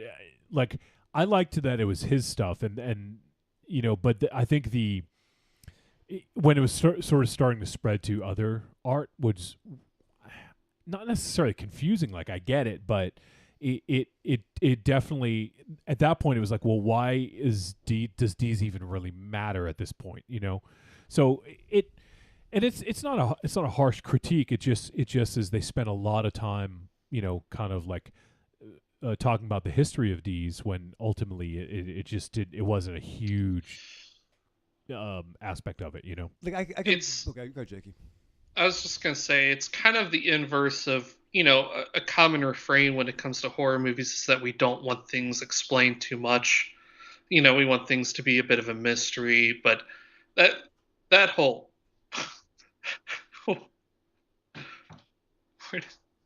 What the fuck is going on? I don't know. You still there, Jakey? I'm still there, but I'm hearing like the Cult of Muscle intro. I'm incredibly confused. I'm confused too. Yeah, that's on your end. Oh, you know what?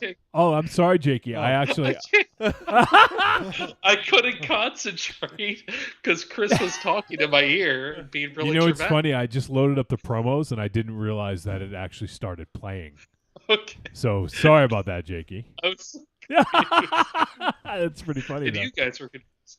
Anyways, it's kind of the opposite effect of people complaining that movies explain too much, particularly in regards to supernatural things. Keep the mystery there, keep things a little more um, foggy so you can read into it. But if you don't explain enough or you don't directly connect things enough, then you can leave people sort of stranded. And while I don't think that necessarily hurt the movie, it made it less tight. It made things a little less fuzzy.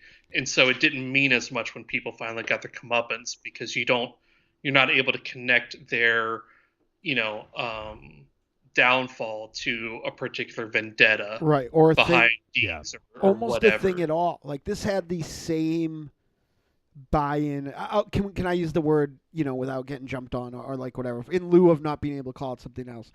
This had the same buy-in, and there's one on the table, so it made me think of this. Villain-wise, as like a VHS segment, like there was like a longer movie, but like there was no time put into, like what the problem was, but at the same time, it was too specific to be the old. Anything would have, greed was their downfall, so anything would have. You know what I mean? They put just enough work into it I actually kind of, to a degree, I agree and disagree with these guys. I don't think it was something put on the editing floor. I think that it was like a not a plot red herring, but like a writing one. You know what I mean? Like I think it was like kind of to like soften the the greed buy-in, I guess.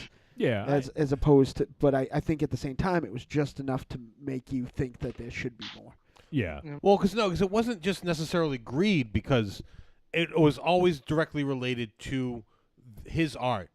It was people who sold or sold his art, but anyone else in the story that had motivations by money wasn't affected. It was only based on his art, but by the simple fact that it jumped from his art to other people's art that just happened to be in the vicinity. I think that's why they separated it, taking away from explaining why Dees was the motivating factor. Well, they got cursed. That's the important part. Like, it wasn't like a haunted house, or it wasn't like that the artwork itself. The artwork itself was obviously damned because people would get like this weird optic obsession with it. Right. But I think once you benefited from the art, right, you were damned. And then the world sort of asininely, like almost comedically lashed out. Like, you died. It was almost like the old like Bruce Lee death punch. You died the minute you exploited this artwork. Well, it wasn't the world, though. This wasn't urban legends. Is that right, the movie? Where it's just a natural environment killed you. I mean, these people, it was a supernatural aspect. Right. Yeah, but to their deaths. I think the world like kind of like morphed around them. Like, I think they died almost. It morphed. Yeah, nice. I think they died as soon as they exploited it, and I think that almost like watching the cursed tape or whatever. It's just a matter of when and how they died. Which all that stuff was fucking cool. I just think that like it's weird that you see a movie that does so much so right and so wrong. Right? I feel like we live in a time where people are either kind of like they hit it out of the park so much, like a Mandy, in my opinion, that they hit it out of the park so much that for me, I can forgive the stuff that's just fucking broken and doesn't work, or like it almost feels like it enhances it. It's very seldom for me, like a film like Annihilation, that you see it and like it's just like, wow, that's a fucking movie right there. This movie has, I agree with Jakey and his initial rating thing, like this movie is sometimes so fucking close to flirting with that it's almost more irritating than a shittier version of this. Yeah, I get you, because it showed the promise, and if it just was middling, then it just would have been like, this was fine. But when it shows you flashes of that brilliance, it can be frustrating when it doesn't go all the way there. Yeah, and I feel like I talked about this when we talked a little bit about Hereditary, maybe in another movie. I feel like this is kind of a case of middling material being elevated by a fucking like outrageously great cast. Like, Oh yeah, this Mhm. cast was Yeah. insane. Well, that's the thing. I was waiting like it's gonna be a fucking killer payoff. Like, what made all these people It want? sort of was a killer payoff, Well, if you will. The Tony Collette death, I think, is really like the kind of like standout moment, because that's Oh yeah. I think that's like that kind of energy had been applied to the rest of the horror elements. I think we would have had like, there would have been issues with it, but I think it would have been more fun experience, because I think all the satirical elements are really fun. Jake Gyllenhaal's performance is really like off kilter and fun, and really, there's a lot of goofy stuff going on. Like if everything had worked together with that, yeah. I would have been fine with it. Jake Gyllenhaal is in a fucking Coen Brothers movie in this, and everybody else is He's fucking going fucking about their business. Amazing. Yeah, he's fuck. I don't even like. Wait, him, I was but gonna say, yeah. Mars. Did you just say he was good? Yeah, like I really liked him in this. It was fucking crazy. Normally, I fucking Have hate. you seen Nightcrawler? Yeah, I can't remember what I like. Oh, like man, what I thought it's- of it. I watched it on your recommendation. It was good. Yeah, I liked I it. remember I was dissatisfied, but not like. Really? Yeah. You were waiting for the mutant to show up? Mm-hmm. He Bamfin, yeah. Fraulein. Liebchen. Yeah, but Duhas. But like, yeah, I think for me, the biggest promise was a Tony Collette moment, but it was the bus moment. Like, I felt like if there was a little bit more of that, like I would have felt like the tone of this movie would have been a little more defined for me, and that was like kind of the problem I had. Like, because it didn't like. It looked like a TV show. I felt like I don't feel like it was particularly like shot with like a lot of flair, and I wonder if that was intentional to kind of look like a fucking. I don't know, man. The Hobo Man scene in the like storage warehouse Oh, yeah. is like that's legit. Like Yeah. that's fucking on point. I thought Hobo Man was raping Jake Gyllenhaal. Me too. Yeah. I thought this movie looked fucking awesome. Like I like. I don't get yeah. I don't get that at all, and I loved a lot of the camera movement was really cool. Like it was very subtle, but it was doing this side to side movement during a lot of the conversation scenes, especially when they were critiquing art, which I thought was really well done, and I just thought it was filmed brilliantly. Like I forget the cinematographer's name, but he also was the cinematographer on Nightcrawler, and I thought it was just really well executed. Yeah, and I think you're right with that. Good counterpoint, Mars. Yeah. Real That Tony Collette scene definitely was like that was pretty outstanding. That's And- fun. Like with all the little openings on the Yeah. sphere, like the And- blood shooting out. And it That's was fun. sort of like I guess it was sort of in a way like a Chekhov's gun, because you saw that, Oh yeah, for and sure. people reaching in, and I mean that's like, people have fears about that sort of thing of like reaching into like a place they can't see. Well, thank Flash Gordon for that. That was all I was thinking of. Yeah. That's Fucking weird fucking scorpion toad in the But- log. Fucking Baron's not gonna get. fucking Yeah. sick by After that scene, I love the explanation. I thought. It was Oh great, yeah, too. and that was brilliant. Yeah, like I mean, it was almost comical, but it was played so perfectly. well, that, So great, that's yeah. and Yeah. that's the great part about it is it was like taken seriously, and there's like a woman that's fucking dead and blood everywhere, and people think it's part of the exhibit. And that like, was- it just goes to show you like how ridiculous art can be sometimes. And that was very J horror too. That kind of like detachment. You know what I Yeah. mean, to like death and like children, and you know what I mean, like the innocent of kid. Oh, the kids walking in it, yeah.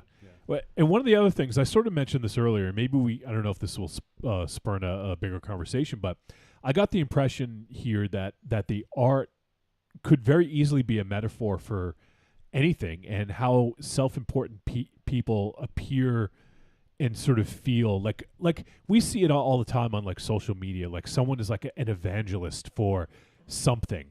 Like whether it's a fucking meme or it's a viral video or like the latest like internet celebrity or whatever. Like people want to be the first person to find something, and when they do, they're fucking like out there like evangelizing this and saying like, oh my god, like I was the first person to find this, blah blah blah blah. Like, so I felt like a lot of that's why I thought that you could just sort of like insert thing here in place of art, and I think art and whatever metaphor you want to put into this may touch us for a moment, but then it's on to the next piece, sort of like the internet and the short attention span theater thing. It's like you're into something, and then in another moment you forget about that thing and you're on to the next. And that's sort of, I thought, was one of the themes running throughout here, which I thought was pretty interesting. So I do think, whether it was intended or not, it got me thinking about that, and it was sort of like an interesting social commentary on not just art, but you can insert other things into that metaphor, I think. Is there something with even Rene Russo's character, how she went from being an artist of a different sort to being this, a fake purveyor guy, of exploitation, I guess, in a way, because she was probably the worst of the bunch. Like if you disagree. Even the guy Damrish said, like, oh, your initial stuff was great, but then you sort of turned into a self-parody, and like it seemed like once she hit a point where she embraced that commercialist approach, like that's all it was. Right. And that's all she would be from that point on. Yeah, and and she did, and she sort of had the titular, title, because that was her nickname, was Velvet Buzzsaw. Yeah, I think that was the name of her band. Yeah. Band.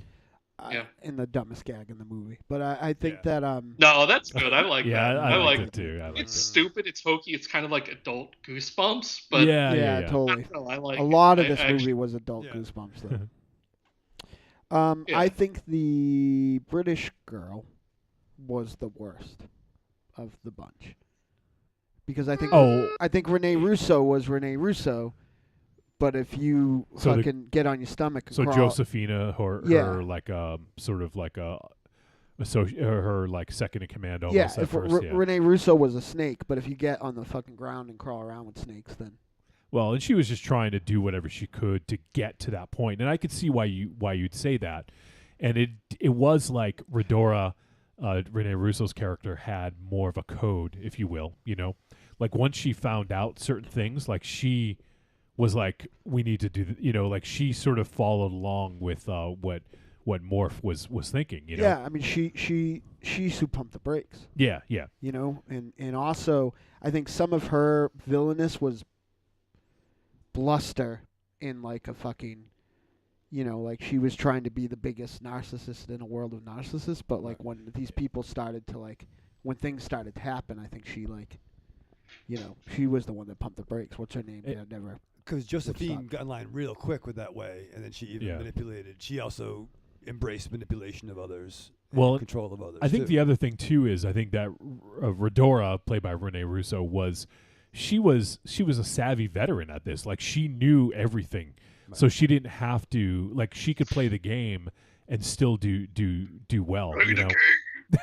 Whereas Josephina was just sort of learning the ins and outs and was trying to get ahead of others, So I get what you're saying, Mars, and maybe because of what she unleashed, she was the worst, but I also think that Redora was sort of the one. She knew the limitations, and she knew how to play the game. Yeah. I don't see much of a difference between them as characters. As I think it's easy to have those kind of principles when you're rich and you're successful and you're established, whereas with someone like Josephina, like your entire entrance into this world and your elevation is entirely based on how good of an opportunist you are. I wouldn't doubt that Redora did the same or worse on her come up.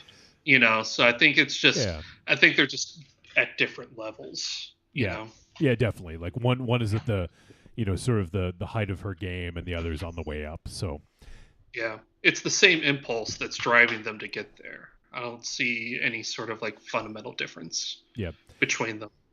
And the other thing too is I think you can apply this to all avenues of art. Whether I'm not going to say that podcasting is as self-important as the art. It is. Yeah, it is. As the art that was portrayed in the movie, but there's also musicians, which obviously we can relate to that, Mars. And the you have like the agents and the managers and the producers and the people who exploit people to make money. That's sort of their thing. Like that's their talent, is to exploit people and to make money. Whereas the artists really, and there was one interesting line in this. I can't remember. I think it was Rene Russo. I think it was Redora that said it. Oh man, I wish I had written it down, but it was something talking about the art. Oh, it was something like if nobody sees it as the art. Does it even matter? Yeah. Redora says it to Damrish because Damrish it. wants to go back to his collective, and Right. she's like, "What's the point of fucking art if nobody sees it?" Yes. And it's the entire business infrastructure that makes it is completely independent from the creation of art itself. Right. Yep. So there's a little bit of a point there. You know, she does have a little bit of a point, but the entire mechanism that makes that happen is as Right. far from art as anything else. I think that one line though was poignant, kind of ham-hocked one of the more interesting dichotomy that I found between those two characters. I think it was kind of a and maybe you guys can disagree, and maybe I'm reading into this because I hate young people, but I think it's kind of there was a statement to be made, like it was established that Rene Russo had essentially got where she was by selling her own stuff. The younger girl got where she was by re-proposing someone else's stuff, right? It's a little bit, but it's not like she pretended to be him. It's not like she's like, "Oh, I made all this art and I was just hiding it from you." But that's sort of like the way that you know, like an internet celebrity is now, right? Like you're not making, you know, like where you made a funny fucking moving picture of us on the show, you know, like there are definitely people who do that. And it goes viral, and you know they didn't fucking ride the skateboard. They didn't fucking get their balls smashed on the fucking railing, exactly. but they like, you know, now have some level of acclaim for finding that thing, you know, like, which I think is like a kind of they're an aggregator essentially, right? Yeah, as opposed to, you know, like, which is I think is a very like, I don't think it's a new thing, but I think it's much easier to be thing, you know. You used to have to it's be. It's not too different than fucking like hard copy from the 90s or whatever. Like those were basically like aggregated, you know, like fucking not smut, but you know, trash for sure. But the trash difference journalism is that to get people into stuff. Like it's kind of like the most optimized version of it. It's like the most fully realized. You had to be backed by something to be that before. You know what I mean? Now you can fucking do it, you know, from your fucking telephone, you know, on the bus.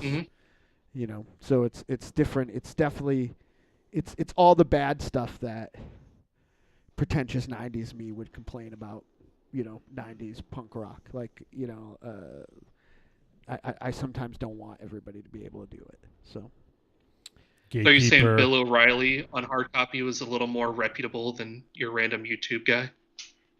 No. Okay. Okay. Are you talking about Robert Stack on? Ooh. No, I'm talking about Leonard Nimoy.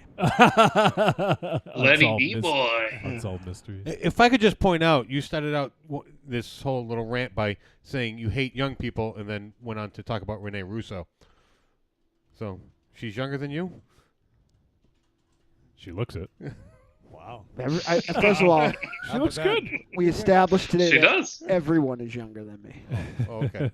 Right? There's no one in this room that's older than me. Well, MZ, but he's not here. Yeah, well. And by the way, Creepy Girl keeps asking where he is, so she must have missed the beginning.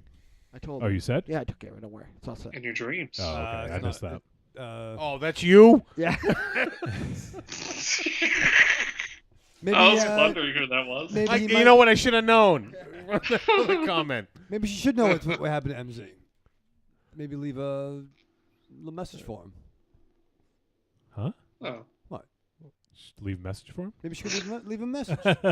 MZ was in the hospital. He had some stomach issues. So Mars went to visit him. He seems to be doing a little bit better. And so he's on the mend. And whoever said that fucking awful thing in the chat room about MZ quitting the show should be ashamed to try to be so mean to Creepy Girl. Jakey's Boo 2000, whoever you are, like you should really that is you. Pump the brakes. That is you. No. Creepy Girl says they always say art is worth more when you're dead. Well, somebody kill me. 'Cause I got a Then mortgage you'd to be pay rich, and yeah. still yeah. fucking You won't be able to filing. enjoy it. Aquaphobic pickup. One thing that I also wanted to mention was I thought that was a kind of a funny running gag with Coco. I was going to say that too. I love it. I didn't really want to just call it out, but there's kind of a funny running gag with Coco that runs throughout this.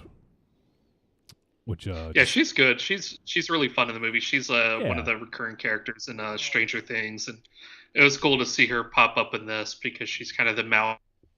Oh yeah, she's great. Assistant who kind of keeps stumbling into bad stuff. Yeah, just by association. And for people who haven't seen this yet, Natalia Dyer plays Coco, and she's Nancy from Stranger Things. Mm-hmm. So I didn't recognize her for like the first maybe 15 or so minutes. So I think she was wearing glasses and just had her hair different. I just didn't recognize her, and then all of a sudden it just kind of clicked in, and I realized who it was. I didn't pick it up. I think until I don't think I recognized her. I had no idea. I didn't pick it up until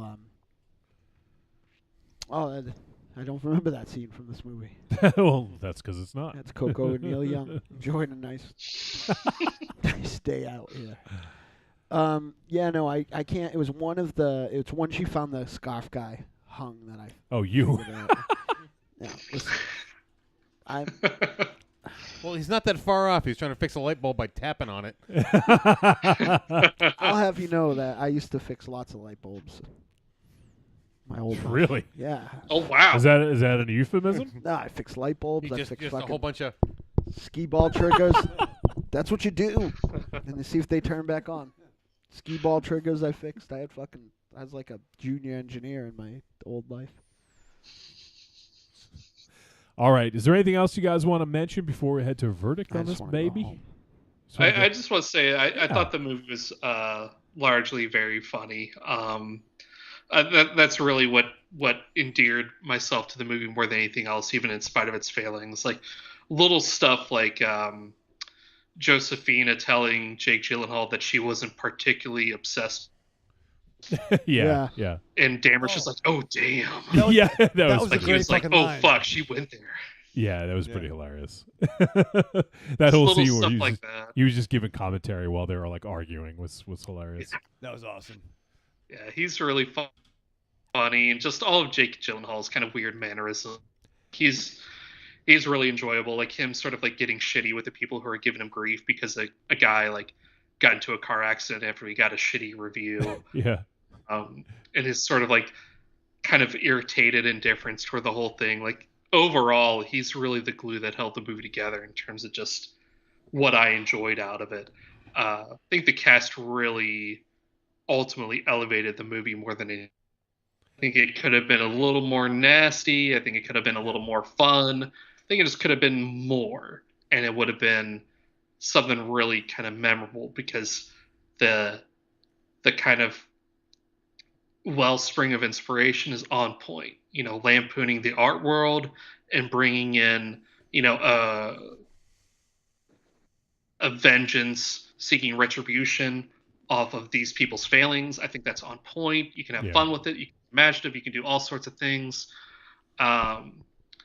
When Chris had talked about it, he said it felt kind of like a spec script or something that Dan Gilroy just like was never able to sell, or just kind of something he had in his back pocket. And it's like, oh, okay, Netflix is going to give me some money. I'm going to make this thing that I had unfinished. You know? Well, kind of. I'm pretty sure that Netflix picked it up pretty late, so I don't think it was intended to be a Netflix movie. You know, so because I know it played in festivals, and I saw some reviews about it before Netflix was even involved. So, there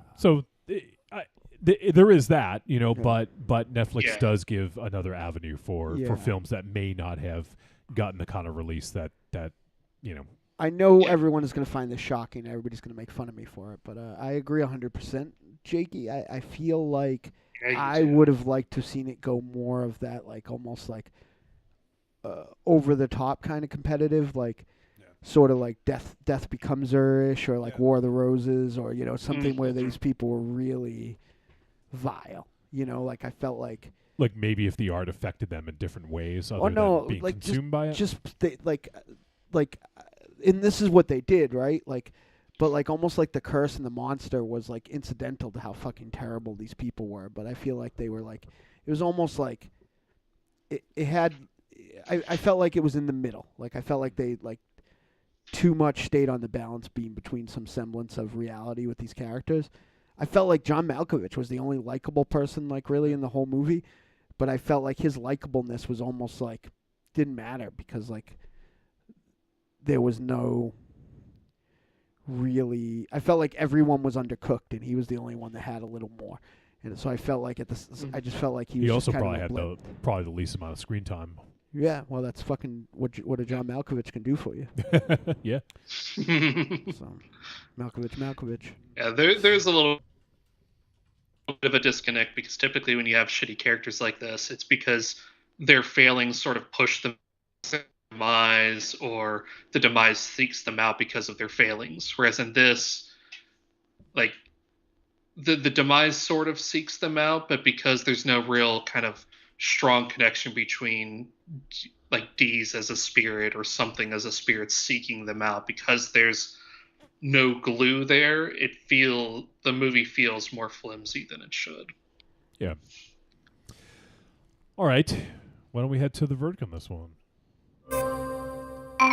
Trick or treat, baby. I wonder if people would say you're a trick or a treat. Trick or treat, motherfucker. So now we're going to critique a movie about critique of art. What? Mars. Please don't. This could put me with the Raven Shadows and MZs of the world, so please be gentle. This might have been something I knew a bunch of radiation and stuff ago, but I think I just realized that was Trick or Treat Spy. All right. So what's your opinion on the movie Raven Shadow? We've been doing it for about 300 episodes. Yeah, but I mean, I heard all the things. Like, I think that I just don't think I. So this whole part. I think I didn't get. I think I didn't. Yeah, no. Trick or treat, baby. That whole part you never got. Fair. To be fair. To be fair. Nowhere to run to, Mr. Walker. Unless somebody really good is on the phone with us when we do the movie, I usually don't actually hear that. So you used to always wear headphones. It was only until like the last. No, not always. 2 years. No, I was probably wore them less because they hurt my ears. No. I get itchy ears because it was when you thought that Bobby Chains was getting you sick all the time. Mm-hmm. Give me ear infections. It was true. I was getting ear infections all the fucking time. Fucking dirty chain gang boys. How can you get ear infections from someone who doesn't have an ear infection? I don't know. Ear AIDS. You sure it wasn't an ear infection? Ear IV. Ear IV. All right. But I don't know. I'm sorry. I just that's good stuff. That's good. Yeah. Keep going. Come on. Whatever. Keep going. Come on. Fine. Can't all fucking throw our back out. Fucking snow blowing 3 inches of snow. Talking about Super Mario. All right. Let's do the verdict on this one. Let's critique a film about art critique. Raven Shadow.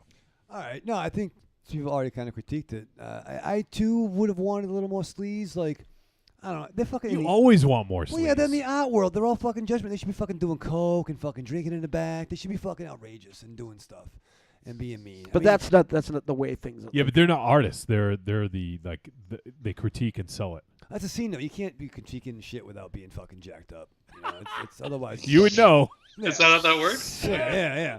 I need to catch up. Give me a couple of fucking bumps. I'll watch fucking Terminator 2 again with you. I'll watch it right now. But I don't know. And all right, so they kind of unleashed the curse of the Tutankhamun, right? That's the kind of thing. Yeah. The curse of the D's in common. D's in common. What do these have in common? Evil. I don't know, man. You struck gold early. Now you're fucking floundering. Yeah, I know. I'm fucking drowning. Blew your load. Yeah, well, fair. Squad. Yeah. Trick, dude. Trick. All right, Aries. Yeah, these characters really. You love these characters. I could just see. Oh, they pissed me off right from the get-go. Right from the get-go. Oh, so I was. Scarves though. Nope. Yeah, what? Do you see me wearing a scarf? I know. You wouldn't even be able to see it with a big tree beard. You just need a monocle, Mars. You'll have the fucking triple threat. What's the other one? Beret. This is an Irish walking cat. It's close enough. Close enough. I would never wear a beret. Yeah, no, these characters they annoyed me. So right from the get go, I was already had a disconnect from the movie. But yeah, they just the movie as a whole. I don't know if maybe because of the disconnect, I really wasn't following it. I felt it was jumping around a little bit, jumping ahead, not fully explaining how they got to where they were. And the kills, though they were entertaining, they were more PG-13 for an R-rated movie. Yeah, yeah. So I was a little disappointed. The whole movie was very anticlimactic. Yep. Climactic. It was rated off for bums, I think. Oh, I will say this. I fucking loved the ending. Really? I did. Which end? The very ending? last thing? The last, I did. Yeah, it was good. I loved it. I mean, it was unique. I didn't love it. Yeah. Yeah, well, okay. But well. the climax of it it kind of it fell short. Agreed. Yep. I mean, it was just. Although I did like how those three characters sort of like their scenes all played sort of at the same time. Well, I mean, I will say that the build to it was good. It built up some suspense, but it didn't pay off. Agreed. It just. Yeah, you didn't see much with Hobo Man. You didn't see much with the graffiti.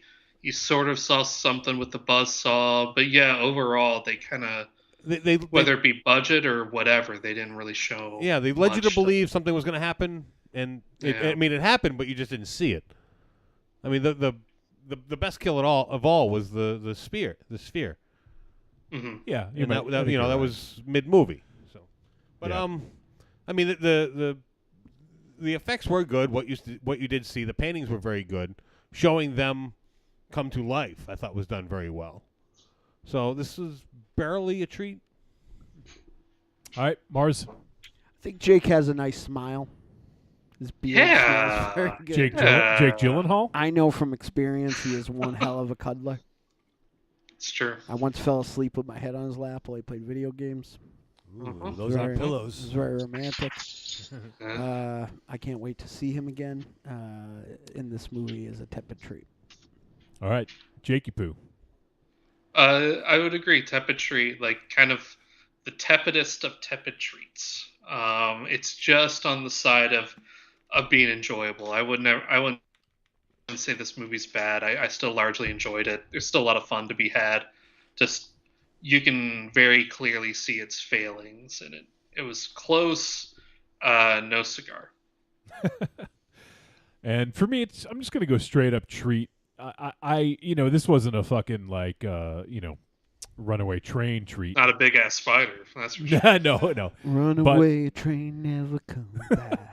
But I did enjoy this, and I found myself strangely more fixated than I at first I was like, okay, this is kind of a weird world, when they're talking, all this art critique and everything, but then about halfway through I realized that I was like super engaged, and I felt like even though there wasn't really a lot of horror yet, I felt like I was really drawn into this world, and and I think that is the hallmark of an interesting film. And like we talked about, this film could have done more.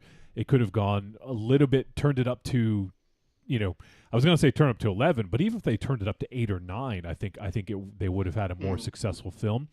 But still, I think there was a lot of good here, and I really just I feel, and Marza touched on this, sometimes a middling movie is better than a movie that shows great promise. But I think that this showed enough promise, and it wasn't too frustrating that it didn't deliver on all of it. So for me, I'm just going to go straight up treat. I did enjoy this. The performances really made this stand out, and I think that could have a lot to do with the way I rated. I think that it was really well made, really well acted, and it showed me this interesting world that I really don't know much about, and made me relate to it because I can interject any sort of metaphor into it, and it sort of made sense. So even though I don't know this world, it made it recognizable enough where I can insert my own sort of art into it to get a better understanding, and I think that it worked well on that level. So yeah, so treat. So if you guys want to check out Velvet Buzzsaw, it is available on Netflix. So give it a watch, and let us know what you think if you haven't already done so. We got some voicemails later on, I think, with some thoughts on it. So, and now next week, I think this one's going to be exciting to a few of you guys. Is Jakey coming back? I don't know. Is Jakey coming back? Not interested. So next week we have two things going on. Number one, I think we're going to kick the show off, just to let you know, Mars. I think we're kicking it off with another interview. Cool. And I hope I'm pronouncing the name right, but I believe it's Jess Hageman. And she is an author who has just published a book called Head Cheese, which has been distributed by Cinestate Fangoria. So we talked to our boy Preston a couple months ago, and Preston apparently had some really nice things to say about us, and he said that his book pre-sale did well when he came on the show, and he's been hyping up the show. So we appreciate Preston spreading the word. Awesome. And so his good friend Jess has this book out called Head Cheese, and it sounds pretty friggin' crazy. Let me just pull up a quick, I think, let me see, the way that Preston had related to me was interesting. Let me just pull it up here. He says, it's a House of Leaves style epistolary, I don't know if I'm saying that right, epistolary novel about a group of amputation fetishists who come under the sway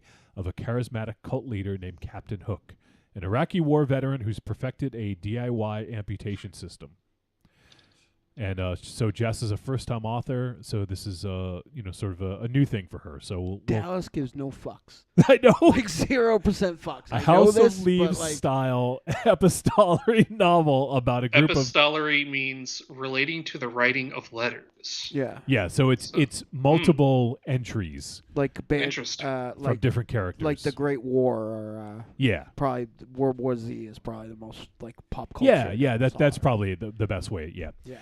Fucking Jesus in a state. I don't know. So Jess is going to join us next week to talk all about it. It should be pretty interesting. So looking forward to that. And then for the film, you guys are all sitting down. This is one of the ones that we've been hoping for. Oh, Mars is standing now. No, Mars, sit down. You'll like us. We're going to be talking about the man who killed Hitler and then the Bigfoot. Oh. See, Mars just did a fist bump. Fuck yeah. So we're going to be talking about that flick next week. It's hitting VOD in 2 days, I think. I think it's on really? It's either on the 8th or 9th of February. I think it's the 8th, actually. So it will be hit. Let me just double check on that. Yeah, it's the 8th. So February 8th, The Man Who Killed Hitler and Then the Bigfoot. We're going to be talking about it. This is an adventure drama from Robert Krakowski. Nothing kills my stiffy more than the word drama. Well, social fucking thriller, but otherwise, like social thriller, it's like fucking somebody popped it with a balloon. But drama will like just fucking. I'll need somebody drops the drama bomb. I'll need the blue pill probably to get done what I need to get done. Jesus. But it's like social thriller. That's like fucking shit porn. Like that just will fucking not work at all. So synopsis: You missed last week. A legendary American war veteran is recruited to hunt a mythical creature. That's Sam Elliott? Yeah. Word? Yeah. Fucking A. How can you mistake that mustache? I know. No one else has a mustache like that. That's why I knew. Not where my Sam Elliott has somehow been 75 years old for like forever. 100 right? years. Like I was watching Roadhouse. Yeah, pretty the other much. day, and it's Yeah. pretty much the same. Oh, that other fucking guy. That Wow, other fucking The guy. other fucking guy. That guy? Isn't he a comedian? Oh, it has the other fucking guy? Oh no, is that? Oh, it's got him? Yeah. No, I think I know who Michael Ravenshead at least thinks that is, if it is or isn't. Yeah, right? It is him. Yeah. It is him. I can't think of his name either. Yeah. You guys are the best at this. That fucking guy, also known as that motherfucker, too. Larry Miller. Thank that you. guy? Yeah. Larry Miller. Larry Miller. What's he been in? What do you know him Mrs. from? Miller? No, He was a stand-up. Stand up. He's always trying to like close the rec center in 80s comedies. Yeah.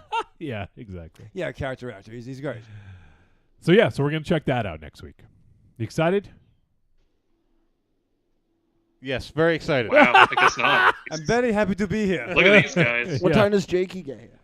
I don't know. You can get All here I whenever care he about. wants to. Yeah. We got to get a Hossman now to, like, for now on. We can't fucking just go back to normal.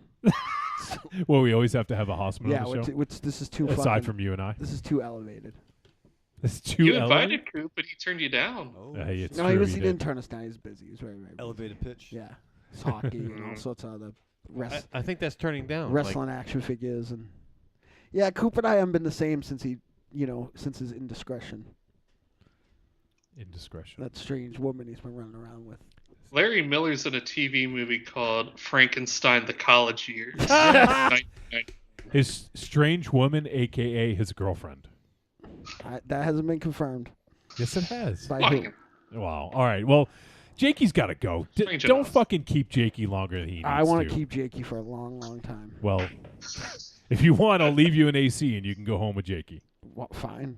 I'm sure Yuri would love it. Yuri loves me. The Well, user review from December of 2001 says, "Think Frankenstein meets Encino Man." This is the So I greatest. guess I gotta see this. Yeah. Can I come on Cult of Muscle and we do that?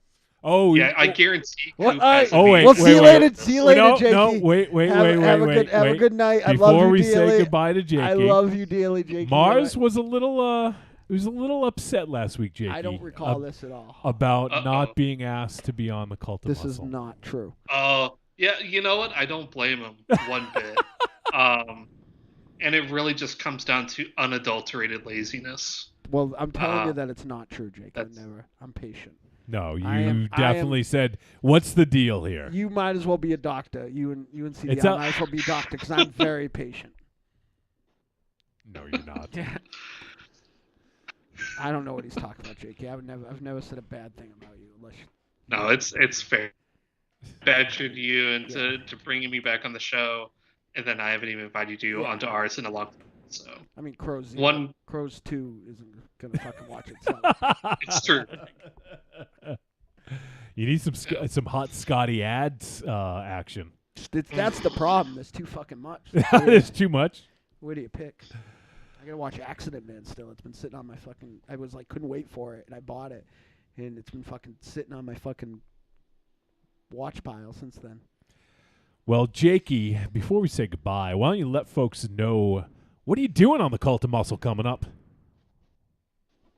Oh boy, we're doing Stephen Norrington's last movie called The Last Minute, which CDR kind of pitched to me as a guy who would trying to rail against it, but it's coming from a guy who's kind of an idiot. So I'm sort of excited about it. But did he do? Am I mistaken, or did he do the first Blade? Yeah. Blade, and it was because of his sort of experiences on League of Extraordinary Gentlemen that he decided to say fuck Hollywood, and he decided to like the movie Hollywood experience with The Last Minute, and it looks like brutally early 2000s. Wait, did Steve Norrington die? No, you just said fuck Hollywood. Oh, it's the You last movie he made. Yeah. I'm with you. Yeah. And then the other film, honestly, I don't remember. Don't tell Chris. I'll find out. But it was exciting. I just can't remember for the life of me right now. So just listen. Go Google Cult of Muscle. Listen to some stuff. Listen to some episodes. And, have fun. Enjoy your life. Listen to our podcasts. You deserve it. I really love it. I'm a few episodes behind because there's been some longies, but I love it. Thank you. I appreciate it. I What'd you listened think to of it the in last bed. episode, Raven Shadow? What'd you think of it? Yeah, what'd you think, Raven Shadow? Oh, it's fucking We dope. called you out. We talked about like how they mentioned how your cool name. you are. Oh, nice. Yeah, we talked about you, and They we mention you every week? reminisced. Every week? Yeah, Nice. I can't wait to come on. yeah. That's not a no. You can hear about Super Mario over there. That's true. Yeah.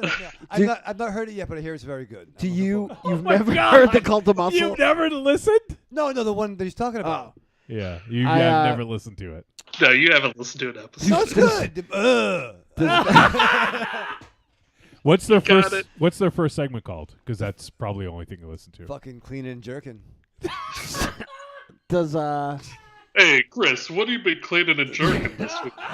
Does Jake or CDR have a way to go like Skype recorder to like smoke signals or telegraph or whatever way that Raven Shadow can come on? Yeah. Yeah, no, I gotta figure that out. I got my messenger's all fucked up. I gotta.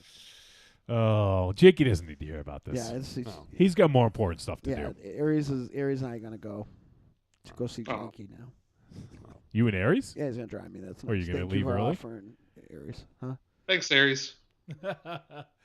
All right, Jakey. Well, Mars and I are going to see you in a week and a half in person. Can't fucking wait. Mars won't shut up about it. I can't. I literally. He's just going to rub his beard against your beard. A, I love you, and B, I would literally punch a baby right now to get out of my house. So like whatever fucking happens, like I would push a nun down. I would push a pregnant nun down. Sounds fantastic. A pregnant nun? That's not going to happen. No, it does happen. Yeah. Can you? Is there like a? What's the equivalent of like docking with your beards? Is that a thing? Oh man. Me and Jake are so good at real docking, they call us the Dream Warriors.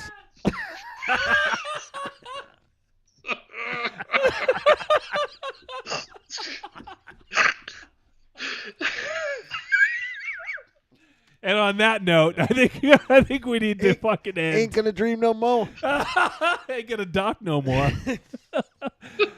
All right, everyone go check out the Cult of Muscle and our boy Jakey. We love you, Jakey Poo. Love you guys. All right, Jakey, thanks for coming on, man. It was awesome hanging out with you, and we'll chat with you soon, buddy. Later, man. Yeah. All right. Anytime. See ya. The following message is a paid advertisement for the Cult of Muscle podcast. The Cult of Muscle. You're either in it or you're dead. It's the dawning of a new age. The halls of Valhalla have been shuttered. The heroes of yore have either retreated to the shadows or taken to capering for the amusement of the small folk. Their past glories a distant memory. The barbells have been torn from their once puma-strong grips. The beards shorn from their square jaws, only to be transplanted onto flannel-clad, puny weaklings with fingers barely powerful enough to strum a ukulele. The time has come, my brothers, to restore order from the chaos. No longer will our heroes be forgotten. No longer will their great deeds be viewed through a foggy lens of irony. Hear now our rallying cry as we scream it from the mountaintops, as we bellow it from iTunes and Libsyn and Facebook. It's time to join the cult, my brothers. So don your cloaks and enter the Cult of Muscle. I'm Alex West. And I'm Andrea Subasati, and we're from the Faculty of Horror podcast. And you're listening to Trick or Treat Radio. Oh, delicious nerds. Ms. M knows you like to chat it up with other sexy shut-ins about comics, movies, video games, and your favorite TV shows. If that sounds like you, cuddle up to the Trick or Treat Radio Facebook group, or the FIB. That stands for Fan Interaction Board. Just go to Facebook and search for Trick or Treat Radio and have more fun than a Jedi at a lightsaber sale. Not enough? Watch us on YouTube, the Deadites TV, all one word. Last but not least, check out the world's most dangerous talk radio show, Trick or Treat Radio, at trickortreatradio.com. Trick or Treat Radio, man. That's where it's at. That's the new Fangoria Radio.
Trick or Treat Radio.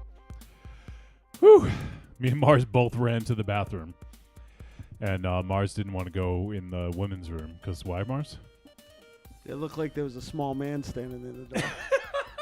It looked like that scene from fucking that other Toni Collette movie where that man was just standing in the doorway. I was like, no. Hereditary? I just came around the corner and saw it and said, nope. So then I peed on a fucking Indonesian. Did you death pee a curse. little bit? Because you seem to do that a lot. I didn't, but then I peed. Yeah, I peed a lot, actually. Yeah. I heard it. Then I peed in there was a playing card in the toilet, so I just have the feeling that I just fucking ignited some Indonesian death curse on myself. It was a D's piece. Yeah, no good. You pissed on D's. It's the fucking 7 of hearts, I think. Why didn't it flush? That's the weird thing. Because it's too big to flush. That's not the way that works. Trust me, I know I flush some pretty big things down the toilet. Yeah, but that's malleable.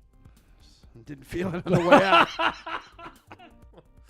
Oh, God. Let's move on. We have voicemail? Yes, we do. Oh, man. So how was it having Jakey on Mars? I love him so much. How much? So much. That you just said the same thing when I asked. I love him and I love Coop. Wow. That's old when There you he just is. fucking put it on headphones. You hurt your He arm? didn't even laugh. Oh, jeez. Funny bone? Yeah, right on the corner of the desk. I don't like funny bones anymore. They're not very funny. All right, so yeah, we got some voicemail. We got 4 messages. One from someone we haven't heard from in a long time. I think Raven Shell's coming up, so I'll delay. But actually, fuck him. Fuck him. With the way he's moving today, it could be fucking true. Next week's voicemail before he gets up. Oh, Hey, I Raven was Shell, how waiting you do- for you, and I How wasn't you doing, gonna. partner? How are you? It is so nice to see you. Yeah, no.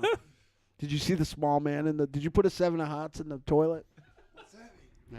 I know. Do what you it drop means. a card in the toilet? There's like a playing card in it. He's not Gambit. He wishes.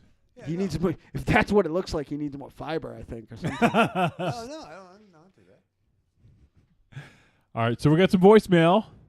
Let's hear. Apparently, he sent this last week, but it never got here. So we have 2 voice messages from. Ooh, one of them I think came and hung out with me at my job all day the other day. It was awesome. It was like having a handsome assistant. Would that handsome assistant be Arkham Josh? Yeah. Oh. Nice. We fucking both. It's like we both worked at the toy vault. That must have been awesome seeing Josh. That was fucking great. We had Arby's. Great. I closed the gate for a while. Just to go to Arby's? Yeah. The fuck? Well, I came right back. I know I'm not being too fucking rebellious. There's no Arby's anywhere near that place. Yeah, there is. Yeah, there It's is in the food mall. court. Yeah. In the mall? Yeah. Oh. I often go see there on the way to see my son on days that he's working. Or the very foxy manager. Did they have the meats? Huh? For sandwiches. Yeah, isn't that their slogan? We have the meats. I didn't know that. I got the meat sweats after. What'd you get? Did you get a bacon and cheddar? No, I got just a like. Do you know how much Arby's cost now? It's so It's expensive. Yeah, it's like I got. It's like as much as the Whopper? Yeah, I said, can you get something? Can I get something here that's less than $15? And somebody threw one slice of bread in one direction and a piece of roast beef in the other. And if I could have caught any of it, I could have it. But it's expensive. Yeah. Yeah, I had to have it again the other day because the other side of the mall that has the vegetarian Chinese food, Japanese food choices, and the Burger King, which are not vegetarian choices, but they're cheap, both are cash only. So At the mall? yeah, the only That's place. fucking weird. Well, it's just they broke. Do you ever go to the Subway? I share a wall with that Subway. It makes me nervous. Okay. I don't want to eat fresh, huh? What does that mean? I don't know. I know what it means. Yeah. What does it mean? I know what it It's means. too fucking close. Yeah. Yeah. You gotta walk away. Yeah. I know. I hear the stuff in the walls. Yeah. Yeah. The thin walls. Yeah, Thin I walls don't and like that. walls. Yeah. Okay. You hear stuff. What do you hear? Grunting. Yep. Yeah. Yeah, I don't like that. What, is that where Cult of Muscle records? Yeah. Meatballs. They have those there. And also, it's not cheap like my Subway. So if I'm gonna go to Subway, I'm gonna go with the nice 2 people that know my name and Where everyone knows your name? yeah. Like it's like $4 to $5 for a meatball sub at the Subway at the bottom of my street. It's like $8 for a meatball sub at the Subway next door. So I'm not doing that. But we had Arby's. It was nice. Did you get curly fries? No, I tried onion rings. I never had the onion rings before. Fuck. You don't get curly fries at Arby's? Got coffee. Communist. Got Dr. Pepper. You got coffee at Arby's? No, I got coffee across at Dunkin' Donuts. Oh, okay. Sounds like quite a fucking date. It was real nice. We hugged some. It was nice. I don't know if actually I don't. I'm sure he's okay. I mean, maybe he'll mention it, I don't know. But Josh's dog was a little under the weather, but things seem to be going better. Yeah, now. that's why he's been in town. Yeah. Yeah. So I'm very happy to hear that. So I don't know if he's going to talk about it, but let's hear from our boy Arkham Josh. Hey, Trick or Treat Radio guys, it's Arkham Josh here. I know it's been quite a while since I've been able to call in, and I'm really not caught up on any of the films, but I did get to go through, I think, pretty much every iteration of Bandersnatch. And, you know, I thought you guys' coverage of it was really good. I am curious, because you guys kind of referenced a lot of different things that you saw. And I know you guys got through the, okay, well, I don't want to do anything spoilery, but I figure a lot of people are probably watching it now. I know you got to a point where your choices were Netflix or the split decision symbol.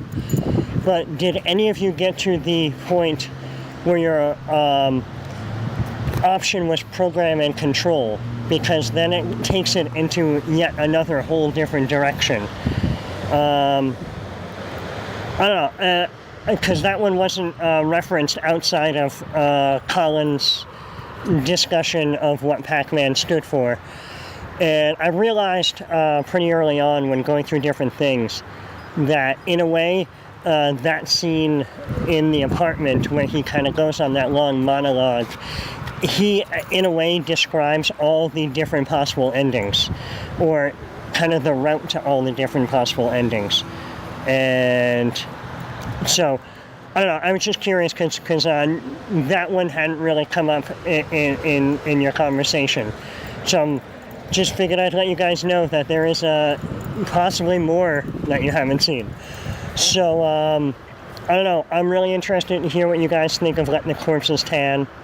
I'm really looking forward to getting a chance to see that one at some point. Other than that, I haven't had a chance to catch up on much. I've been pretty busy, but I don't know. I hope you guys are having a good New Year. I hope everything is going well for you guys. And I don't know, I'll talk to you soon. It's about the time coming up when I said I would come back on the show and bring Raven Shadow, that dude's VHS tape. So we'll have to make plans for that in the next coming weeks. All right? You guys have a good one. Talk to you soon. Bye. Yeah, absolutely. Anytime, Josh. You just let us know. We do have some guests coming up. We'll always make room for you if you can make it in studio. So, and yeah, I'm trying to remember. I may have seen that when I was doing Bandersnatch, but there's so many different outcomes that, I think there's definitely some that we combined missed. So, because there's a lot of different options, but yeah, that's cool. I'm glad you dug it and glad you gave your thoughts. And we have another one from Arkham Josh. So that was from last week, and this is from this week. Hey, Trick or Treat Radio guys. It's Josh from the Arkham Film Society here. Just calling in. I've done a little bit of catching up. So I've gotten to watch the last 2 weeks' films. First, I'm going to say Polar. I'm glad I did know going in that it was a comic book related movie. I had heard that. I had some interesting people involved. So I quite enjoyed it. I thought it was a lot of fun. It was pretty over the top and crazy in places, but I thought it all worked. And some parts of it, obviously, were maybe a little bit predictable, a little bit, paint by numbers in a way. But overall, I was more than entertained, and I thought the film looked great. I thought the cast was great. I thought the acting was good. I think overall it was entertaining and fun, and it's really what I'm looking for. So for Polar, I would say it was a treat and a recommend. And I got to watch this week's film, Velvet Buzzsaw. Another interesting director whose previous work I'd liked. And I think this was really interesting. It throws a lot of things at you. Some of the stuff in there works really well. Some seems a little bit hokey.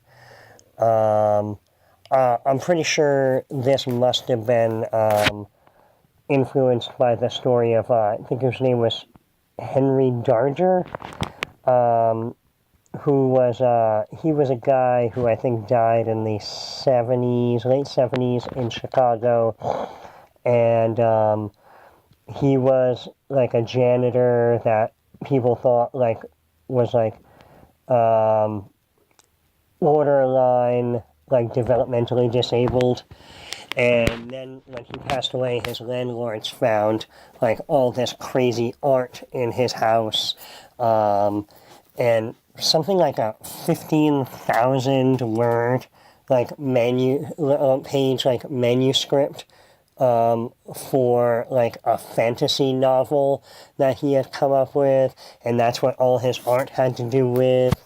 And then after a while, because the landlords, they had no real connection to the art world or anything, so I think come by the 90s, his stuff actually did start ending up in museums, and he kind of got a little bit of acclaim, but, this was long after his passing. So I kind of saw this as somebody knew that story and was doing a supernatural horror take on it, which I think really worked well. And I thought this was very well written. It looked fantastic. It had really good characters, and the acting was also really good. So I'd say for Velvet Buzzsaw, I would give it definitely a treat and a very high recommend. So, treats and recommends on both. Yeah, I hope you guys liked him too. And I hope everything's going well with you guys. I hope to get back up there sometime in the not too distant future and hang out. I got to go visit Mars recently. That was a lot of fun. So, all right, I hope you guys are doing good, and I hope to see you soon. Have a good one. Bye. Awesome. Double feature of Josh. And glad you dug those flicks as well, Josh. Thanks, man. There's actually a Teen Titans story, issue 2 or 3 of the new one, or Titans. It's not a very good comic, but it's all about the after effects of the Source Wall coming down. And there was this same sort of thing. He was alive though. There was this kind of shut-in who had this expansive science fiction novel, which I thought was kind of based on the guy that Josh was talking about too, and the energy of the Source Wall coming down made all of his characters that he had created come to life, and nobody could beat him. And it was just it wasn't a very good story, but I thought it was kind of interesting that I thought that it was reminiscent of that guy, and I didn't kind of put two and two together with this thing, but yeah, it is an interesting story. I didn't realize that it was. I mean, whether or not it was based on that or not, but that's still pretty interesting to know that it was sort of a real story. So cool stuff. All right, we have a few more voicemail here.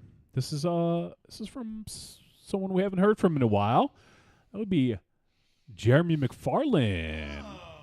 Yo, Trick or Treat Radio guys, this is Jeremy McFarlane. I hope you guys are doing really well. I'm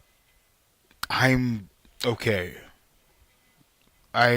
Came home and got a beer out of the refrigerator and sat down. The first movie I started watching was Velvet Buzzsaw.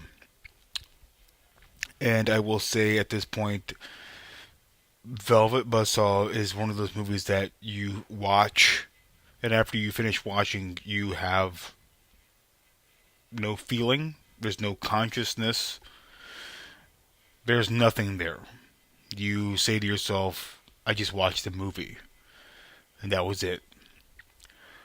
Velvet Buzzsaw is a movie directed by Dan Gilroy, who directed Nightcrawler, which I thought was fantastic when I saw it. It also has a lot of like human emotions in it stuff. Human emotions in it. I every day I drive to work, and there's always a traffic jam. Now the traffic jam could be because somebody had a flat tire or whatever. For the most part, it's an accident on the other side of the road, and people like to rubberneck. And I think on that level, Nightcrawler really brings up a lot of emotion in people because it's an emotion humans can connect to. The everyday person can connect to. You can you're scared of death, but sometimes you want to look into it, but you don't like it, but you kind of do like it. You're curious. It's a morbid curiosity. With Philip Buzzsaw, there is no curiosity there. It is a bland, drab, soulless, straightforward, boring fucking movie. I don't remember the last time I saw a movie with I've never cared about the characters more than Velvet Buzzsaw. Rene Russo comes back for this movie. I don't even know why she did it. She sounds like this sort of automaton robot talking, saying words in one scene and saying words in another scene, and she's just kind of there. Jake Gyllenhaal's in a completely different movie. He's in some sort of ABC sitcom or NBC sitcom about a gay couple. I don't know what he's doing in this fucking movie. I have no idea. I don't know what anybody's doing in this movie.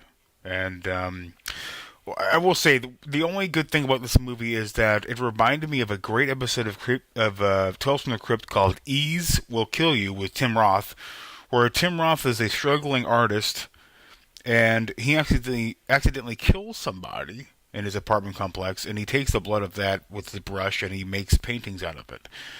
He meets up with Chris McDonald, Shooter McGavin from Happy Gilmore, and Chris McDonald is obsessed with macabre paintings and portraits and whatnot, and pays Tim Roth to paint more pictures like that. So Tim Roth continues to kill people in the episode. And that's what I kind of thought the outcome, not the outcome, but the overall movie shouldn't have been 130 minutes long. It should have been 30 minutes. It's way too long for a premise like this. It should have been 30 minutes, and it should have been a Twilight Zone or a Tales from the Crypt episode. One of those two would have been fantastic. That's it. It was a terrible movie. There are some great shots of the cityscape. I don't know how well of a director you have to be to do something like that, but there's some really great shots of cityscape. It's just a still shot, and it's really nice looking. And, that's about it.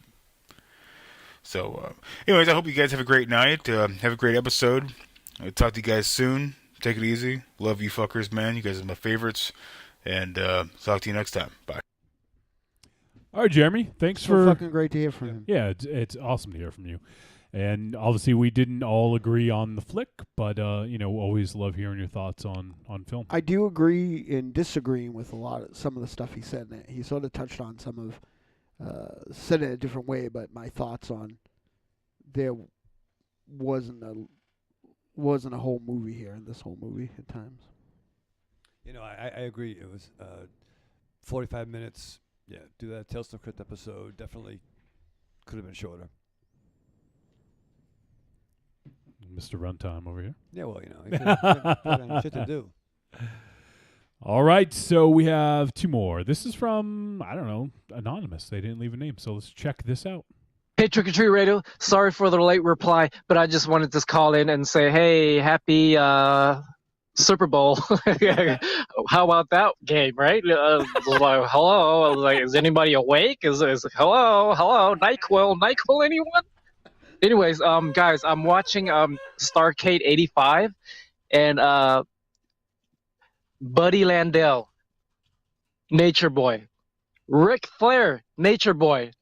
Hello, they're both of them? Like, is one copying the other, or is the other one paying homage to someone else? Like, they're both Nature Boy? Hello? What is? Hey! Surprisingly enough, both of them had the best match on the card, which was crazy, right? Buddy Landell, to me, Buddy Landell was a better Nature Boy than Ric Flair. Sorry, hello? Anyone? Raven Shadow, shut your cock. Hey. I would love like a series of like call-ins like that from Gene Siskel's balding head. Hello, anyone? we didn't talk about the Patriots because it's kind of boring. They won 6 now in the last 18 years. Yeah. Oh, that's fucking A, right. Go Brady. Well, it had been 95 days since Boston had won a championship, so we were long overdue. Oh, it was a fucking drought. Yeah, I have to say that this is the first Super Bowl, let alone one that the Patriots are in, I didn't watch. Wasn't the most exciting game. No. I don't know. Like, I've lost all my joie de vivre. It's a film reference that's lost on everybody hearing with on sports. Like, I just don't like. Oh, who's got the monocle now? Ooh. It's from Miller's Crossing, the fucking third greatest film of all time. Thank you very much. Third greatest. Yeah. What's number 1 and 2? The Thing, Jaws, Miller's Crossing. Okay. Battle Royale. That's if you're keeping score. Dawn of the Dead. 1978. Yeah, baby. Yeah. So, Gene Siskel. That kid's the best.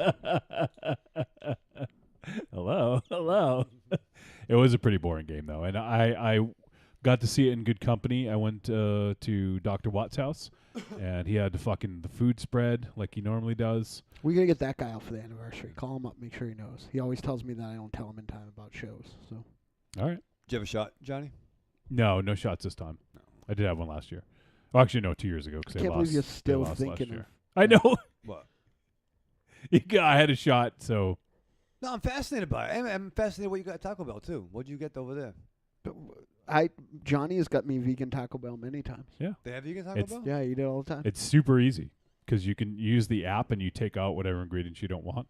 And they have Fresco, which takes out all the dairy and adds in like a pico de gallo. With the app? Yes. You know what an app is on your phone. Like mozzarella sticks, right? Like potato skins, nachos. You can't go and order the fucking vegan thing. You gotta like do it fucking from a mobile device. Okay, listen to this, Raven Shadow. If you're behind me at Taco Bell on the drive-thru, do you want me to say, give me a what's the hot Locos, the fiery Doritos taco? That's it. Yeah. Sub beef for beans. Remove the cheese. Blah blah blah blah. This, add that. You want me to fucking do that if I'm in front of you? I do it all on the app. I hit submit. I go up to the window and I say, "My name's fucking Jesse," because I use a fake name. That's Taco Bell Club. Yeah. It's Jesse Pico. Yeah, that's Johnny Wolfenstein. He wants a vegan taco with that monocle.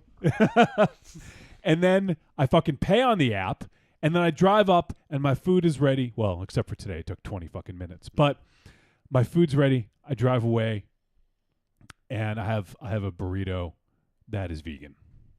No. What if there was like a number? It was the vegan burrito was like number 13. Well, it's not number 13. Give me a 13. They are adding vegan options that you can just order off the menu. Yeah. But they don't have that right now. Oh.